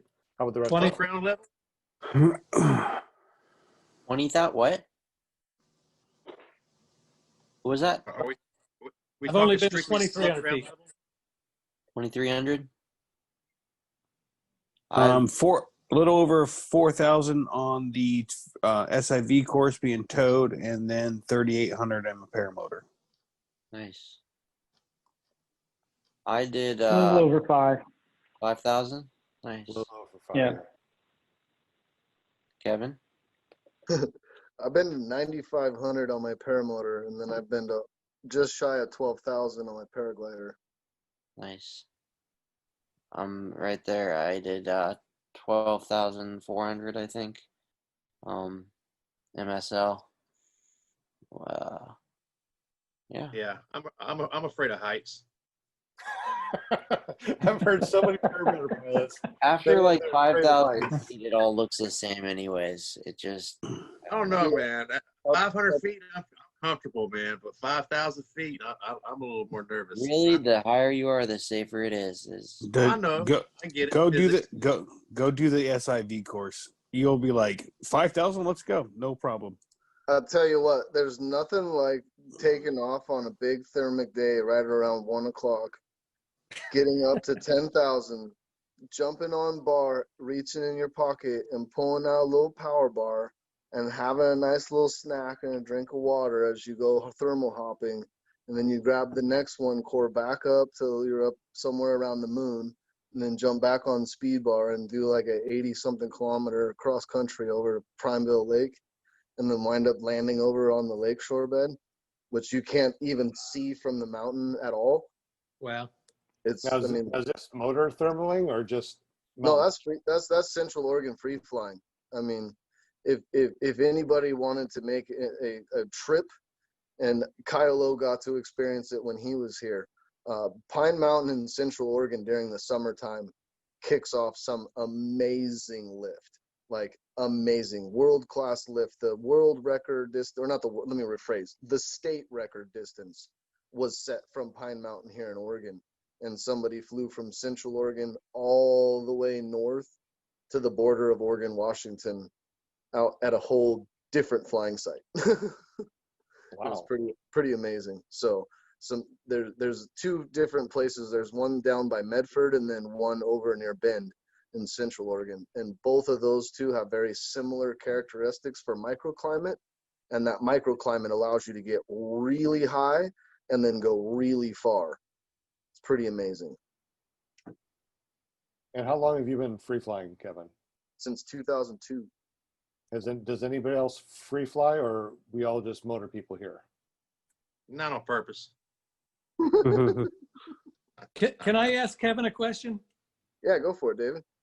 I was speaking with Tom Kubat, and he said that even though he knows he's safer higher, and when he's doing acro, there's a heightened sense of anxiety. And someone that was standing nearby said that's because your frame of reference is smaller. What would you say to that? I think you're more or less on the right track. What it comes down to is perception. So as you go up, everything becomes smaller around you. It almost seems like the horizon goes further out and further away, which, like you guys were saying already, just being at altitude kind of gives you some anxiety. Now, when you start loading up G's and doing acro, even though you have that safety margin to throw a reserve, there's always that thought that's in the back of the human mind that says, I could be falling from X amount of millions of feet, right? And that in its own right is just simply terrifying. Nobody wants to do that. So even the most competent pilots, and some of my friends that are some great acro pilots will tell me that their biggest fears isn't being up high and doing the acro maneuvers. It's actually launching. It's when you're taking off of an ocean cliff or off of a big mountain cliff. If you were to take a big frontal, or if you were to have a big collapse right as you're leaving that cliff face, that's the most daunting time.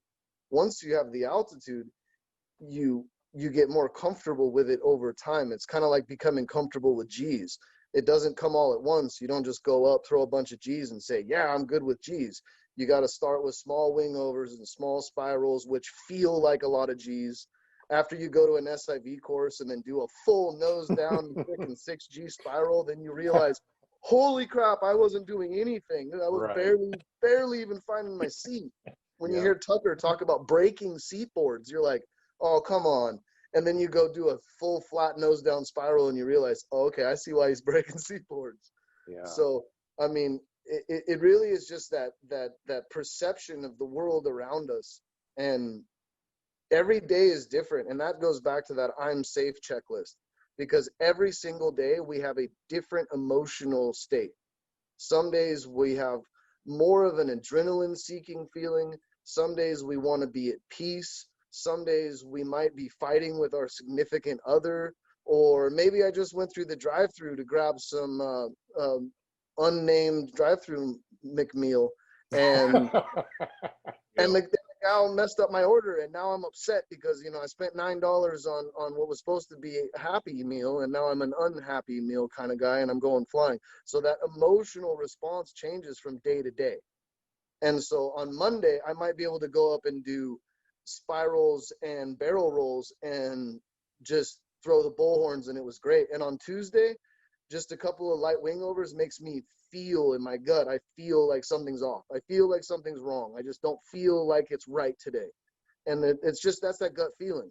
Some people push through it. Some people listen to that gut feeling and they tone down their flying and they just go, hey, I can do a couple foot drags and be happy with that. That's okay with me. And that's the perception and the I'm safe. So you have to check yourself and be real with yourself. Am I safe to do this today? Have I had medication? Have I had enough hydration? Have I eaten? Did I get sleep?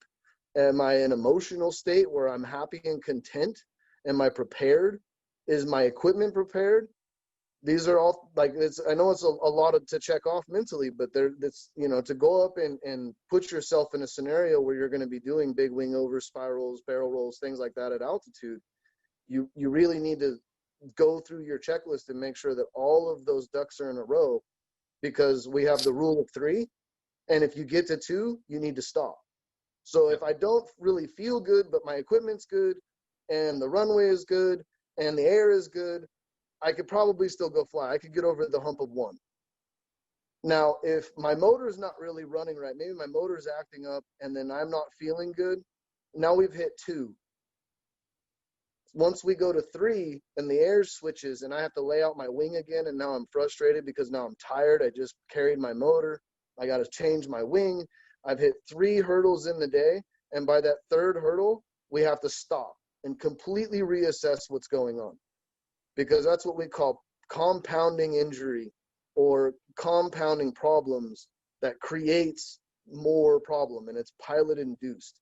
We start creating problems for ourselves, and then one leads to the next one, and they compound because a bad layout turns to a bad inflation. My motor wasn't running good, and I'm not really feeling good, and I just flew right into the side of this guy's freaking hangar today. And now I'm, you know, paying for a hangar to get fixed. My motor's all busted, and I'm going to a hospital.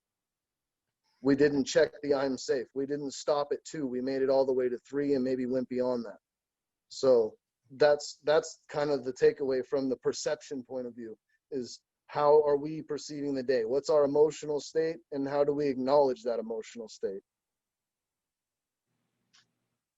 Does that answer? Yeah, good answer. Appreciate that.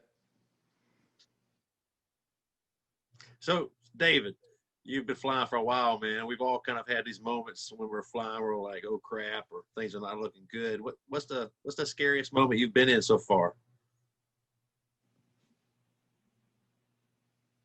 Oh boy. Scariest moment. I think the scariest thing was I like to take off from my front yard, which it isn't really long enough to take off on. So whenever I do it, I'm accepting a certain amount of risk. And so I set up and I didn't make sure the tension lines, the tension knots were out of my lines. And so I took off, I got into the air, I just cleared the trees at the end of my lawn, and I am really pulling hard to the left because there's this tension knot up there. And I looked up and saw it, and I thought, I'm going to go down. I'm going to wreck. And I thought about it, and I remembered, you know, something they say, aviator PPG all the time. They say, the first thing that a pilot has to do is pilot his craft. That's Remember right. hearing that? Fly. So I decided, well, I'm gonna fly this thing, and I'm gonna take care of that tension knot, you know. Get And some so altitude. Take care of it. I got some altitude. I kept working on it. I finally was able to stow one of my brakes, and I went up and I started working on it. Before I knew it, I was completely free, and I finished an hour-plus long flight.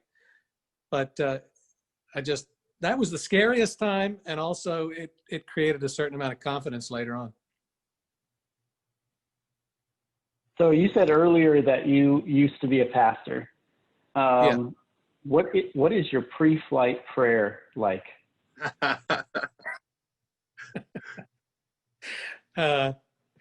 Bring me back safe.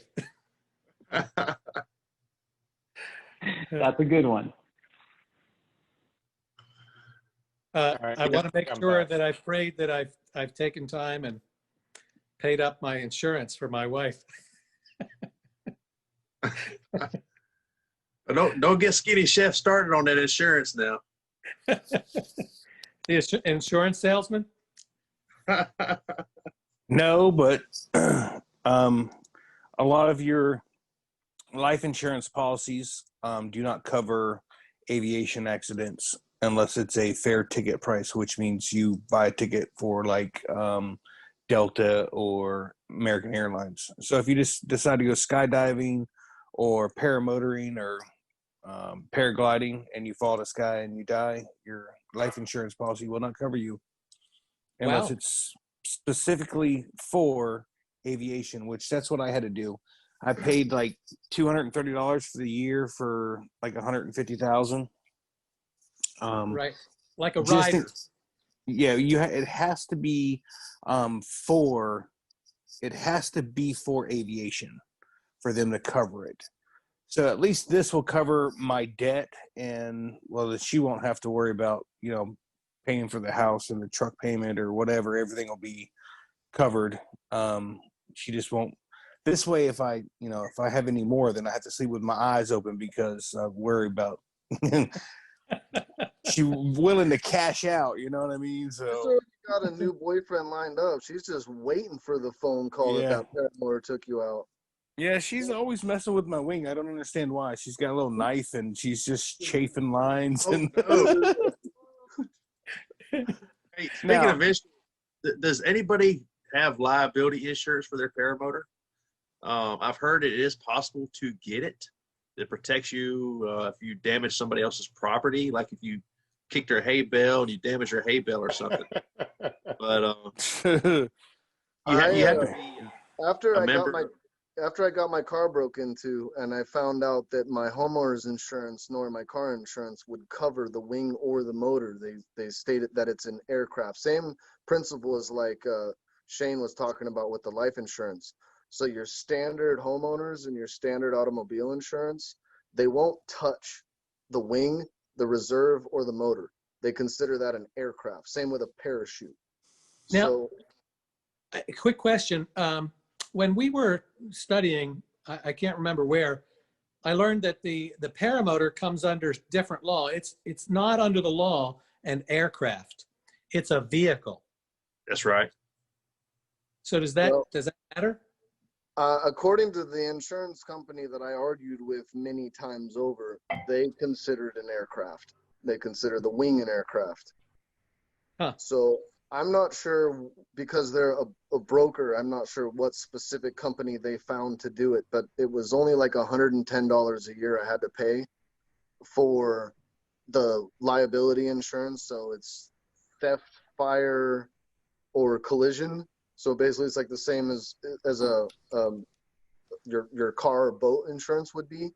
So if it catches on fire, burns to the ground, they'll replace it for fair market value. So I had to take pictures, send them pictures of the current condition that it sits in, and then itemize the engine, the frame, the harness, the reserve, the container, and then provide the current market cost to everything that was there. So that way, in the event of a replacement, it's not like I'm going to say that I had a 1998 PAP that I bought from Indonesia for $500 and it burned in a fire, and now today it just became a brand new Scout that burned down. You know what I mean? So their leverage in the liability is having the pictures for the coverage. So like I said, it's like $110 a year. They cover the wings to the replacement cost of a new wing, and then they cover the motors to the replacement cost of what it would be what I have. So who do you go through? Do you go through your car insurance or do you go through something different?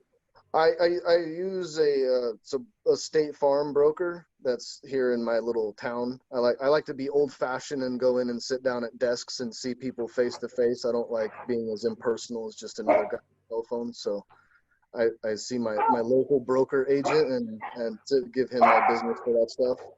Come on, Linda, pull it together. I hear a dog. JP's muted. I know. Okay. She muted herself. She's so nice. No, I sadly I found that one out the hard way because, like I said, I had my car broke into. So I had 2 wings, 2 harnesses, helmets, a few Cenas, my 360 cam, my GoPros, a Mavic, a bunch of garbage all got taken one night. And they weren't insured at the time? I thought they were because I had homeowners insurance and full coverage insurance for my car. So when I called and made the insurance claim, they told me they would cover like the helmets, the Cenas, the radios, the GoPros. But then, like I said, like the big ticket item, when it comes to a $3,000 wing, they're like, well, sorry, we can't do anything about that. Wow. So, so at the end of the day, call it a $12,000 bill got turned into a couple $100. So some of it was covered. But like I said, anything that they deemed an aircraft, the wing, the reserve, the harness, the motor, they consider all that to be essential or portions. Anything that goes flying, they said, is essentially the way they write it. But you can get it covered if you actually ask them. Yeah, so if you call an it. agent, tell them what you have, what you want to do, they can create a policy for your equipment. And it's through your homeowners or your car insurance or both, or who do you actually go through? It's through a broker. So it's like you were saying earlier, it's a rider. So it's a separate insurance rider altogether. And because it's a broker, it's for all I know, it's Sam's insurance company. It all comes in just one bill labeled State Farm, but State Farm themselves broker it out. So if someone was an insurance agent, knew more about insurance, they probably could correct me on a lot of this. I know Paramotors, not insurance. I just looked on Google and I typed in Paramotor insurance, and the one that popped up first is from Foot Flyer. And there is something about it right here. So I guess just do a Google search for Paramotor insurance. And if you have any questions, definitely get up with kevincanfly.com. Yeah, I'm just curious. That's why I brought up the question, because I know somebody else that did finally get insurance. They had to be a member of the U.S. Powered Paragliding Association. I think they also had to be a member of the United States Ultralight Association to qualify for it. But anyway, hey, David, do you still have your Mojo, man, or did you sell it? Well, that's interesting. I didn't talk about this at all tonight, but I want to buy, I went down there and I talked to Travis Burns and Kyle, and they have this Fly Products trike, tandem trike that's set up. And I think with the engine, with a double hoop and electric start and the Fly Products trike and a wing, you're going to be in for somewhere about $15,000. Yep. And so what I think I'm going to do is I'm going to go ahead and sell the Mini and the Mojo and buy that. So that's isn't that the same unit that Tucker just bought, the Fly Products? Yeah, it is, but I had the idea first. I hear you. We believe you, David. Yeah, when I was down there this last winter, I priced it all out, but I was, very new at the time. So now I'm ready to go get the tandem qualification lessons so I can get certified to do tandem. There you go. As soon as I broke my leg, I regretted having the Maverick, the Parajet. I wish I had the Fly Products because I wanted the trike. I feel like I could have been flying the last couple of months, right? If I had a trike and going out and buying a whole new paramotor, to do that didn't really seem feasible to me. I tried to have patience and just wait till I could foot launch. But, Hey, Brian. Brian, you're in luck. I'll send you the link when we get done with the show. But they actually make a lightweight trike that bolts right onto the Maverick now. Who came up with that idea, David? Trouble in the house. Uh-oh. What's going on, David? What's up, everybody? Hello, David. Sean, Howdy. what's going on, brother? How you Was doing? that Like- amazing? Hey. It's like somebody remembered our username and password to because I didn't post it nowhere. Oh, Somebody has a speed dial. He saved it from last time. Is it okay if I jump in? Sure, you could pirate Of course the it is. You're always. I don't know. Wait, let's take a vote. Let's Hey, take a I vote. can- I can Is that, jump Oh, wait in. is that David or is that Rick? I can't tell. The mustache. I gotta smell his wing. If his wing smells fishy and like Oh mud, my God. then it's Dave. It's definitely me. I've got a quick Stinks. paramotor crazy story for y'all. First of all, David, thank you for your service. Appreciate that. Thank you, Much brother. respect. Much love. Thank you. Absolutely. So I go down to the Palm Bay fly-in, I think it Yeah. was. No, it wasn't Palm Bay. It was Live Oaks up in northern Florida, right, Dave? Swanee. Swanee, that's right. And I showed up I- there, brand new Me paramotor too. pilot, but I knew David Wolf. I knew paramotor crazy. And so I arrived there and I'm looking all over the place and I see this one guy that I know. Well, there's other people there that have got video channels and YouTube things. And I come up and I say, I know you. And he said, and I think it was David. David said, do you know anybody else here? And I said, no, nobody else. I did? I don't remember saying that. But I didn't know another soul, but I recognized him. So, and then he gave me a sticker. There you go. That's all he gave you? Good Lord. I got a rash. Yeah. What? I didn't give that to you. I met both of you for the first time down at Palm Bay. Yeah. That's where I met David DePinio and David Wolf. Yeah. Got a Paramotor crazy sticker. Apparently the guy gives them out to everybody. Everybody and anybody. Now they got to come waterproof. I gotta tell you, I've been going through an emotional. I've been watching. I don't know if you guys watch Glenn Tupper's videos at all. Any of you guys watching his videos? Glenn Tupper. Yes. So he's got he's got out those old Sky Tripper videos with him and Matt and Pascal. Oh my God, they're brilliant. And it's just watching them, I'm just getting more and more into the idea that, you know, the flying is amazing, but the brother and sisterhood's even better. Going to the fly-ins and everything, just meeting everybody, hanging out with everybody. You know, I'm so glad you guys do this show, and I wish I was home earlier so I can watch it at the beginning. When I get home, it's usually a little bit after 8 o'clock my time. But you know, that you guys are doing this show and Robert's doing the show and that everybody's educating, and I think it really just creates more of a bond. So I'm glad you guys are doing it. You guys are my family. You guys are Mhm. my family. Absolutely. Yeah, I very much enjoyed doing this show on Mondays. Yep. There we go. I love And it. Kevin, you're still the best paramotor pilot out there. You're right. Hey, Dave, Dave, did you say you're going to North Carolina? Me? Yes. No, Mr. I'm Wolf. done. I'm done till Bad Apples. I've got to do some work. I've got to stop traveling and doing stuff. No. You can do work on the road. I'm just saying. No, I can't. I got to go to customers' houses.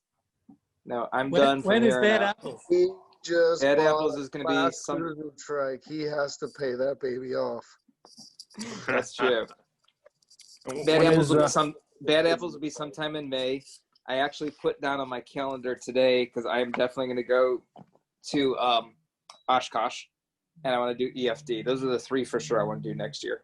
So in Georgia in May, what's the temperature like Nice. roughly? Hot. Georgia in May? Oh, yeah, It's man. hot. You're going to want the So- air condition.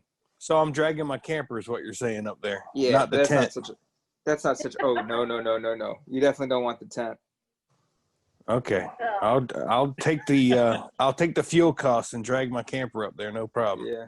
Hopefully North Carolina at the end of September, man, is going to be pretty nice for camping. But Right now, Saturday, right now they're saying lows on Saturday is 49 degrees and then highs of 78.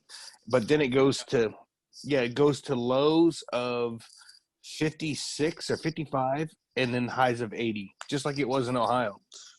Yeah, well, when I travel with my camper, man, I try to chase 72 degrees.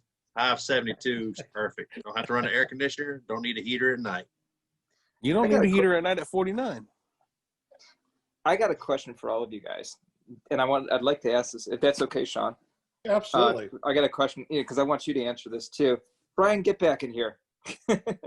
So, but David, if David can answer, I'm still listening. As I'm watching these videos of Glenn Tupper today, and Matt Minyard and Pascal, and they're traveling to Thailand and Vietnam, and they're flying over Buddhist temples, and I'm thinking, my God, we have nothing like that here for the most part. Now, David, I saw one of your videos. You're flying out in was it Utah or Devil's Peak, Devil's Tower. Devil's Tower. So that's pretty cool.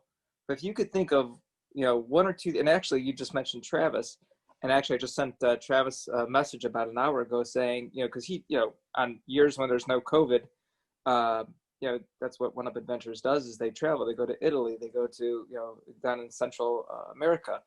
And I even said, would you consider doing Rio? Because one of my lifelong goals is to fly over the Jesus statue in Rio. But is there any place here in the country that you could say, this is my bucket list in America? This is one place I definitely want to fly over, or two places I definitely want to fly over. Because, you know, as I'm thinking about these and I'm watching these videos, I'm thinking, you know, once you go to places like that, once you fly over a Buddhist temple or some of these great places, what do you have to look forward to back here? So that's like, I want to put together some sort of 10 places I want to fly over in America. What would you guys put on that list? Monument Valley. Okay. Monument Valley. Yeah. So Monument Valley. All right. What else? Mine is kind of silly and dangerous, but I want to fly over Niagara Falls on my paramotor. Ooh. That would be cool. I thought you were going to say Hoover Dam. No, that's been done. David. That's been done, but it hasn't been done by you yet, right? Yeah, but I mean, it's been done. Oh, who cares if it's done? Do it for you. I would love to do Hoover Dam. See, I grew up in Southern California. I've been to the Hoover Dam copious amounts of times, so it's not like that big of a splendor for me. But I've been to Niagara Falls one time by accident because we took the wrong lane, and when I saw it, it was not what I thought it was going to be. And I think it would be fantastic to fly a paramotor over it and see it from the air, and it's like genuine splendor. That's great. There is some issues about Niagara Falls, though, and that is because it sits right on the border, and there is some flight restrictions around the border now. So you might want to, like, that one might be difficult. You may have to get, like, some permission prior, something like that. But David, look, I've been trying to get a bunch of guys to do this type of thing that you're talking about for a while. So when you schedule this into your calendar, schedule me in there too. Monument Valley, definitely. And since you're that close, you have to do Sedona. You have to. And then thirdly, you have to do the dunes of Yuma. So you know where Yuma, Arizona is? You know those dunes over there? Yeah, I mean, you can hit those three, bang, bang, bang, right there. Yeah, Arizona has a lot to offer. So does Utah. So just those two states you could do. I mean, you could spend months there. What about another one that I could think of that would be fantastic is to go to Glamis. You know, if you've lived in Southern California, been to Southern California, you know where Glamis is. Yeah, that place on Thanksgiving weekend turns into its own city of dirt bikes, buggies, quads, literally anything and everything badass that goes off-road you can think of. And it would be amazing to just go shred that place from 25 feet above, watching everyone just have their $1 million toys all right below you, kind of a thing. But if you've ever been there on a holiday weekend, you'll understand what I mean. Glamis on a holiday weekend is a trip. That place goes crazy. I've got 6 weeks this winter to go all over the Southwest, but I can't go into California. Did your mom tell you you're grounded? They won't let me take my guns. You just don't tell them. Leave them in the cupboard. Stay away from Massachusetts too. Yeah, I know. So one of the things I'd like to do is the 4 corners. That way I can launch and say that it took me 4 states to get off the ground. Yeah, that's a Yeah, good that was. idea. I've run so long, it took me 4 states to get off the ground. That's very funny. What about you, Sean? I actually was looking for different places to do what you just said, and if you Google cool places to fly over, it's mostly what small aircraft likes to fly over. But there's 10 amazing places to fly over, 12 amazing places to fly over, and there are different places around the United States that's neat. I also been looking for neat places to go visit where I could like land and go do some different things, just because of this random Nautica that I found recently, which is really neat. So I've been trying to find different places I could land, hike, and see from the look from the paramotor, then come in and actually hike or look around or something, and then take off again. But nothing in particular. However, we do have 3 states that butt up together that is pretty much like the 4 corners, but we have 3 corners. So that would be pretty interesting to be able to just fly over 3 states by, hey, I'm over 3 states. All right, I'm done. You know, it's fun about going to fly-ins, and I'm thinking of like where you live. You're in Alabama, correct? No, I'm in Arkansas. Arkansas. I knew it started with an A, but it's like flying to different states and seeing things that you don't otherwise see. I knew it was an A, but like when I went to Palm Bay and flying out over the ocean. So to Shane, he does it all the time. For me, it was jaw-dropping, right? So that's the fun part about going to fly-ins too. I would love to come down and fly. All the different spots that you fly in Arkansas, it would probably be all new to me for the first time and exciting. So I fly around a lot of mountains and a lot of rivers. Awesome. Pinnacle Mountain is a great place to fly. Matter of fact, I can fly from pretty much my house. By car, it takes about an hour. I can get there in about 20 minutes, land, and then hike the mountain, come back down, take off, and fly back or fly someplace else. Haven't done it yet. If it's any consolation, Dave, I've got a beach house and 2 paramotors. All you gotta do is put your wing in your carry-on and head over for a weekend. Don't say it if you don't mean it. I hosted Kyle, didn't I? I told you I'd be happy to have you. That might be a good idea. Maybe next year I might do a weekend trip for that. That's not a bad idea. Fly out there in my paramotor. Oh boy. No, I got a fantastic spot at the coast to take people go fly. Plenty of openness for safety, and then tons of beautiful views from a quick little 20-minute flight. That's sweet. Sean, do you see a lot of Razorbacks from the air? No, but the things that I have saw from the air, which is pretty neat because there are a lot of fields. So once you get, over the mountains and over the trees, there's tons of fields. I mean, you can literally foot drag a 5-gallon tank dry and never come back around. I mean, it's just so much land to do this. The things that I have seen, of course, are deer, which most people do see. Dogs, I've seen some wolves. Maybe it was a David wolf, I don't know.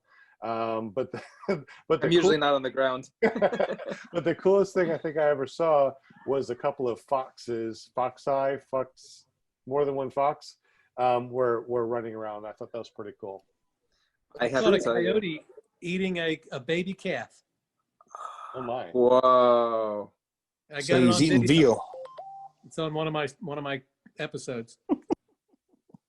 I cannot tell you how many times I've almost kicked a coyote foot dragging. Wow. Not kidding, because they sit and they wait until you're like right on top of them before they bolt. Really? I cannot tell you how many times. And of course, it's nothing I would show on YouTube because people would say, "Oh my God, you're kicking a dog." You'd be Del. I can't tell you how many times. Yeah. You'd be a Del. So I was at the fly-in last week. Was it last week or the week before now? It was last week, right? Yeah, and sure. Actually, I put this on my video. I flew over and a bald eagle flew out in front of me. Yep. And I just circled. That was the best thing I've ever seen. By far You and were away. pretty excited about it. I was cussing. I had a bald eagle fly underneath me also. That's awesome. Yeah. Were you flipping out? It is cool. It was cool. I was trying to keep up with it. There's actually 2 of them. One went up this way, so I wasn't able to get him on video. But another one was flying right underneath me, and I got it right between my legs and took a picture. Wow, that's so cool. On my Instagram too. That was pretty cool. Yeah. Very cool. So what's the most cool thing that you guys seen while flying? Somebody else flying? Yeah, when you're flying, what's the coolest thing that y'all seen so far?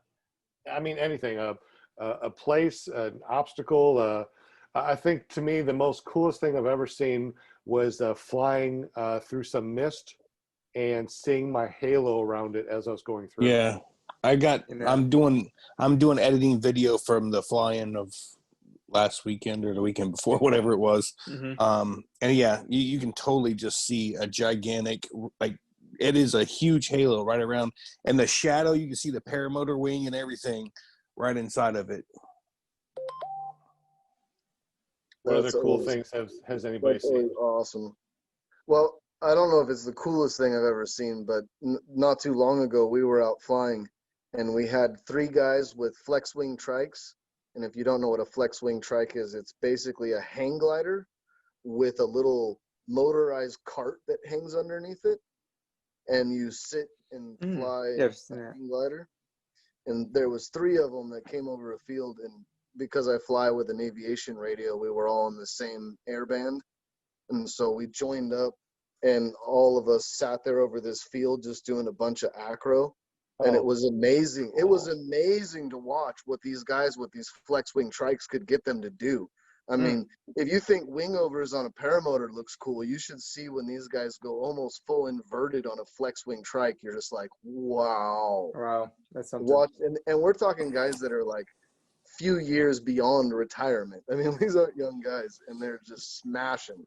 So I think that's probably the biggest part that makes it really cool for me, is knowing that as long as I'm smart, I still have all those years to look forward to in aviation. So watching them do it is cool, and then reminding myself that my journey is still very young in aviation, so I have a long way to go. It's humbling. That is pretty cool. I saw 9 wild boar down at Aviator, flying around that area down there, and 2 coyotes were coming in stalking them. Oh, wow. That is cool. That's neat. I just seen the That's why largest you need a buck. gun, David. I caught a fish on my glider. I just seen the largest buck I've ever seen from the air in Ohio. I actually came back as soon as it happened. I went back and landed just so I could watch the video. I was just like, I cannot believe it. It was huge. I've seen huge ones this year around here. Huge. And in fact, Todd Falstad, who flew with me, said, I've never seen bucks that big in my life. Yeah, that was the only one I saw was a big buck. That was the only big one I've seen. I've seen 100 other does and little bucks, but this thing stood up and I was like, oh my God. I was like, Shane likes big bucks and he cannot lie. I cannot lie. This is very true. Brian, if you're trying to talk, we can't hear you. Nope, we can't hear you at all. You're not on mute either. No, My father-in-law is a hunter. He has a lovely room of death. My bedroom's I have lots of things hanging on my wall in my bedroom. That phrase is your wife one of them? A lot of ways. Not yet. Not yet. Your wife is not one. Okay. Not yet. You know, there's places you can get suspension. Never mind. No. Well. I'm sorry. I think I just demonetized PPG Grandpa's show. Well, I tried hanging some things on the wall, but I used a stud finder. It just keeps going off around me. I can't ever find it. Just saying. Because you have a big nail in your head. Hey, David Wolf, Sure. You were talking about cool places to fly around. What kind of places are you thinking about flying around that'd be really cool? I don't know, and that's why I asked the question, because I don't know. I mean, the things that David mentioned, those places, yeah, but like nothing like a Buddhist temple. Holy cow! It's like you want to leave the country to go fly. I want to throw in real quick that Matt Minyard, I got a chance to see him. I went to he's at Midwest Powered Paragliding, right? No, Matt Minyard is Louisiana. So this would be Matt Massey or something like that? Possibly. Yes, I think so. That's right. He takes people down to Mexico Mm. and does SIV classes. Okay. Well, Utah's another one. I was just thinking that too. I don't know if it'll Oh, the happen next year or the mountains. year after, but I want to get up to Santa Croce and spend some time up there, probably in 2 years, and do my paragliding training with him. So You guys whoever's flown aviators, did you guys go around Bach Tower? Not that that's like a huge thing, but I thought it was pretty cool.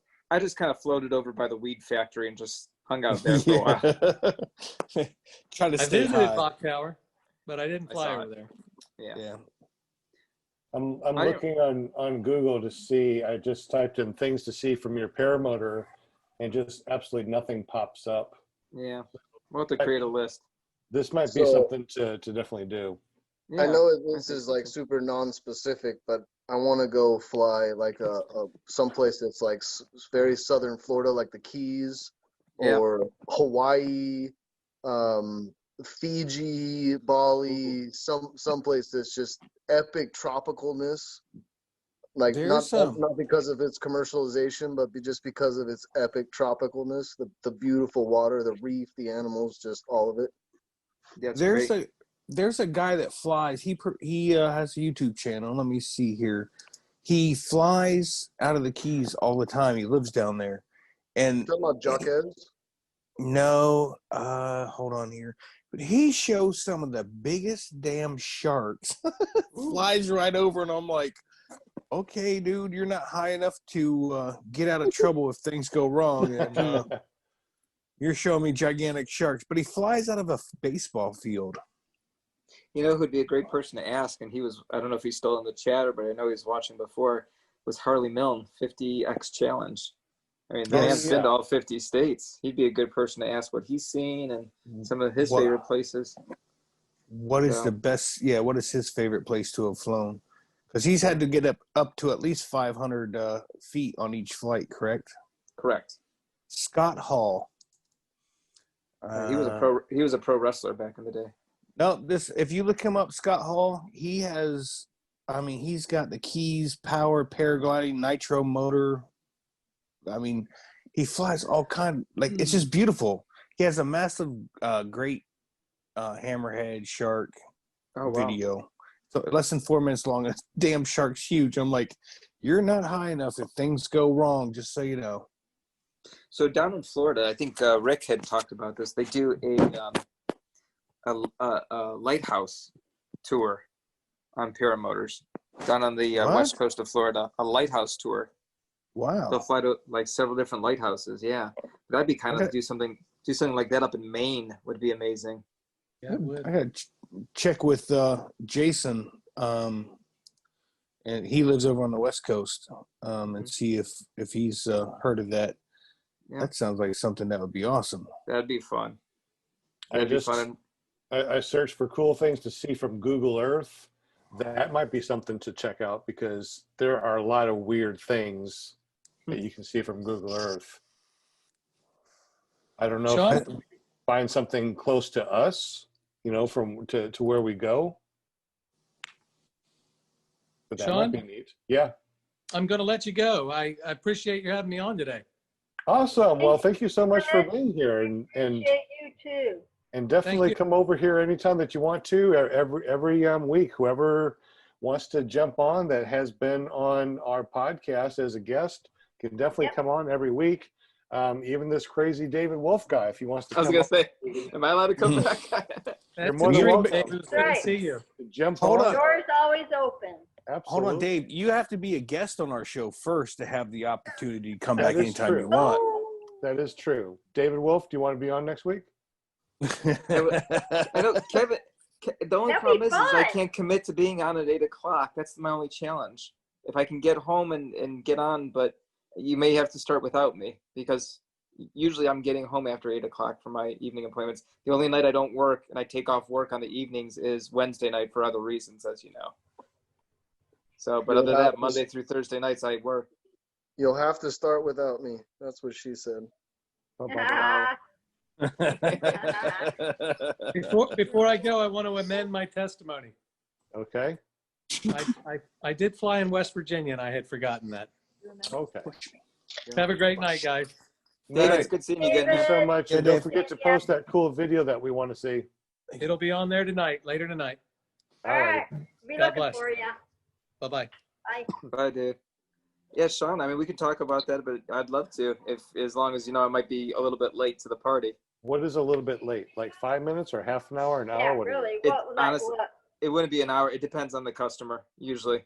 But, I mean, I can also contact you and let you know where I'm at, too. So All right. That's true. Well, we can talk Work about with it. it. Yeah, we can. I maybe can always we start in the car. I can always start in the car ride home, so that would work. JP does that, so if Okay. JP can do that, you can do that. Okay, I can probably make that work. Just We can make sure that you work. fill up your blinker fluid first before you get on the show. I always keep spare blinker fluid in the trunk. The blinker fluid. If you hear a weird clunking sound, it's your piston return springs. Yes. Wow. Linda, I got a message yesterday, an email message, but just was a phone number. And it says, I'm in San Diego in a cigar shop, and I just saw your video on right this minute. And it took me a while to figure out that it was Paragringo. Oh, how funny. I'm like, what the hell? I finally put the phone number into my contacts to see if it would come up. It said Anthony Paragringo. I'm like, oh, sweet. Yeah, I That's can't believe that. cool. I didn't even know that was going to be on in California. Like, well, I guess you saw it, though. Oh, yeah. Well, I mean, I Crazy. did put your number on the bathroom stall with a for a good time call above it. I'm So. sure you did. For a crazy time call. Yeah. For a crazy No, time. That's just so insane. Honestly. I know. I know. I just like, when I saw that, I was just kind of watching, because I love that show anyway, and all of a sudden that came on there, I'm like, oh, and I started like screenshotting, on the TV, and I'm like, I know this guy. I Oh was my scared God. to death. I thought they're going to make me look like the biggest idiot. So I was so worried like all day until I saw the video. I'm like, oh, that actually came out pretty good. It came Yeah. out good. What are we talking about? Do you know the TV show Right This Minute? No. Yeah, Have you ever heard of it? It's the link. It's the link that we put on our ClearProp TV chat that that David Wolf is not on yet because he hasn't been a guest. Shane was busy Oh, driving home from man. Ohio. He missed Yes. that. I was on my way home. So the video I put out of me going into the river, Rick Davies sent it over to Right This Minute, and He did it. He did Yeah. it. Okay. Yeah, he did it. Okay. And so then of course I was like, they how got the they got in touch with me to see if they could get my permission to use it. So I said sure, and I think it was like Tuesday or Wednesday after the fly. It was like just a couple of days later they did this whole promotion, or not a promotion, but they took my video, edited it down, and me going into the water, me holding the fish up in front of me that I caught on the glider. That was pretty cool. And then me landing in front of the guys and Travis going, what happened to your wing? Why is your wing all muddy?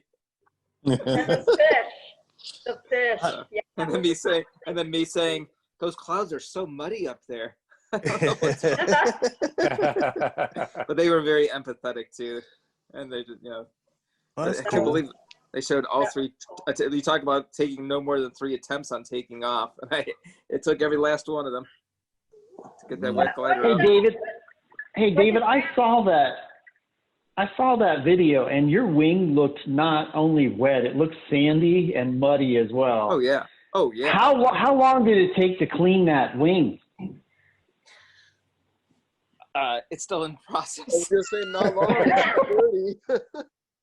So when I So got home, what I did was I put it up on my fence and I hosed it off, and then I laid it on the ground and I scrubbed it, and then I hosed it off again, and then it's still dirty, but it's better. So what do you got to do to get it? I mean, how do you get that all out of there? You don't. You don't. Unless your wing goes into salt water, you really don't want to do anything to clean it other than like he did with the hose in the water. I mean, you want to rinse it thoroughly and get as much junk out of the inside as possible. But Yeah. using a cloth or any type of Right. detergent, you want to avoid Right. that at all costs. Correct. I But how do you? haven't flown it yet, actually. I haven't flown since I've been home, so I'm sure I'll find stuff when I go out and kite it next time. Okay, so Dave, I have to ask you one question. How sketched was it doing a spiral down? It was fine. Look, in 3 minutes, the whole glider was dry. If you think about it, if you're flying, the whole thing It still dries had off that mud fast. in it. It still had It's mud fine. in it. Didn't feel any different. Come on. Okay. Uh-oh. Wow, chicka, wow, wow. I think I have to go, guys. So We're here. I gotta go.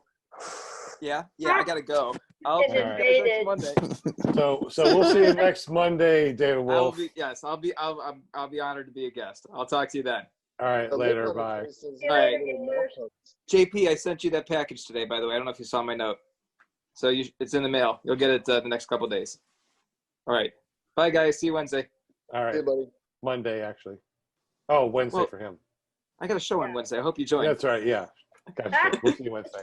Jeff he came Coyne, back. He came back to say, "No, we got a show on Wednesday." No. All right, I really got to go now. Goodbye. All right, bye. Volume 6 is out. Oh my goodness. Are that we was so like awesome. are we still on the live show or the after show? I get confused here. Well, This is at not 8 after o'clock show. we go to the after show. However, we didn't let just anybody on there. Apparently, we let David Wolf on here, and we chatted with him. So Oh. this is actually we're rolling on 2 hours here. So let's leave on an awesome note. You know, we're gonna have David Wolf next week. If you wanted to watch this live, you need to go to clearproptv.com and watch us live every Monday night at 7 p.m. Central, 8 p.m. Eastern. Did I do that right? I think I'm going to get this right. If you want to check out Kevin Can Fly, just go to kevincanfly.com. Never trust Right. Skinny Chef Shane. We got the links down below. JP, Linda Anderson. Oh, Linda Anderson. Yes, honey. Tell us, there's another .com that we need to go check out, isn't there? Paraglidingtalk.com on Thursday night.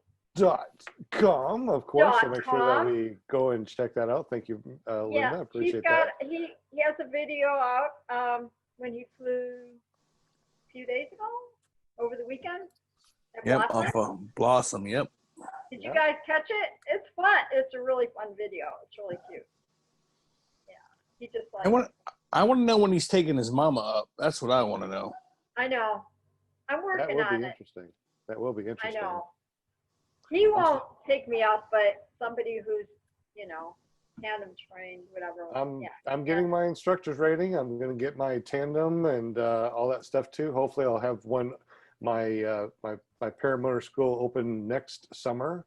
So lots of training. I'm already over 200 hours of flying. So hopefully by next summer when I open up, I'll be closer to 500 hours of flying. That'd be really cool. And of course, There you Chris Wheeler, my dog, is joking because I fed him some stuff that he shouldn't have had. So thank you, Chris Wheeler, for being on too. You guys are awesome. If you want to listen to this You're podcast awesome. and not look at our ugly mugs, just go to paratalk.org and check us out. And of course, whatever your favorite podcast application is, just search for PPG Grandpa's Paramotor Podcast and you will find us. This is episode 33. Thank you very much for watching, and we will catch you next time. Now we're going to stop the live stream, but we're still going to talk, so don't go nowhere, guys. Oh, we are? Oh, Yeah. okay. I thought we were like all leaving. Nah. Yeah, some of us have to talk about that military boot camp haircut Sean's got tonight. JP, you killed me. I think I'm trying to get off the screen, but you just went. He There does we go. that Okay. occasionally. I know, right? All right. See y'all. I know. Bye-bye. And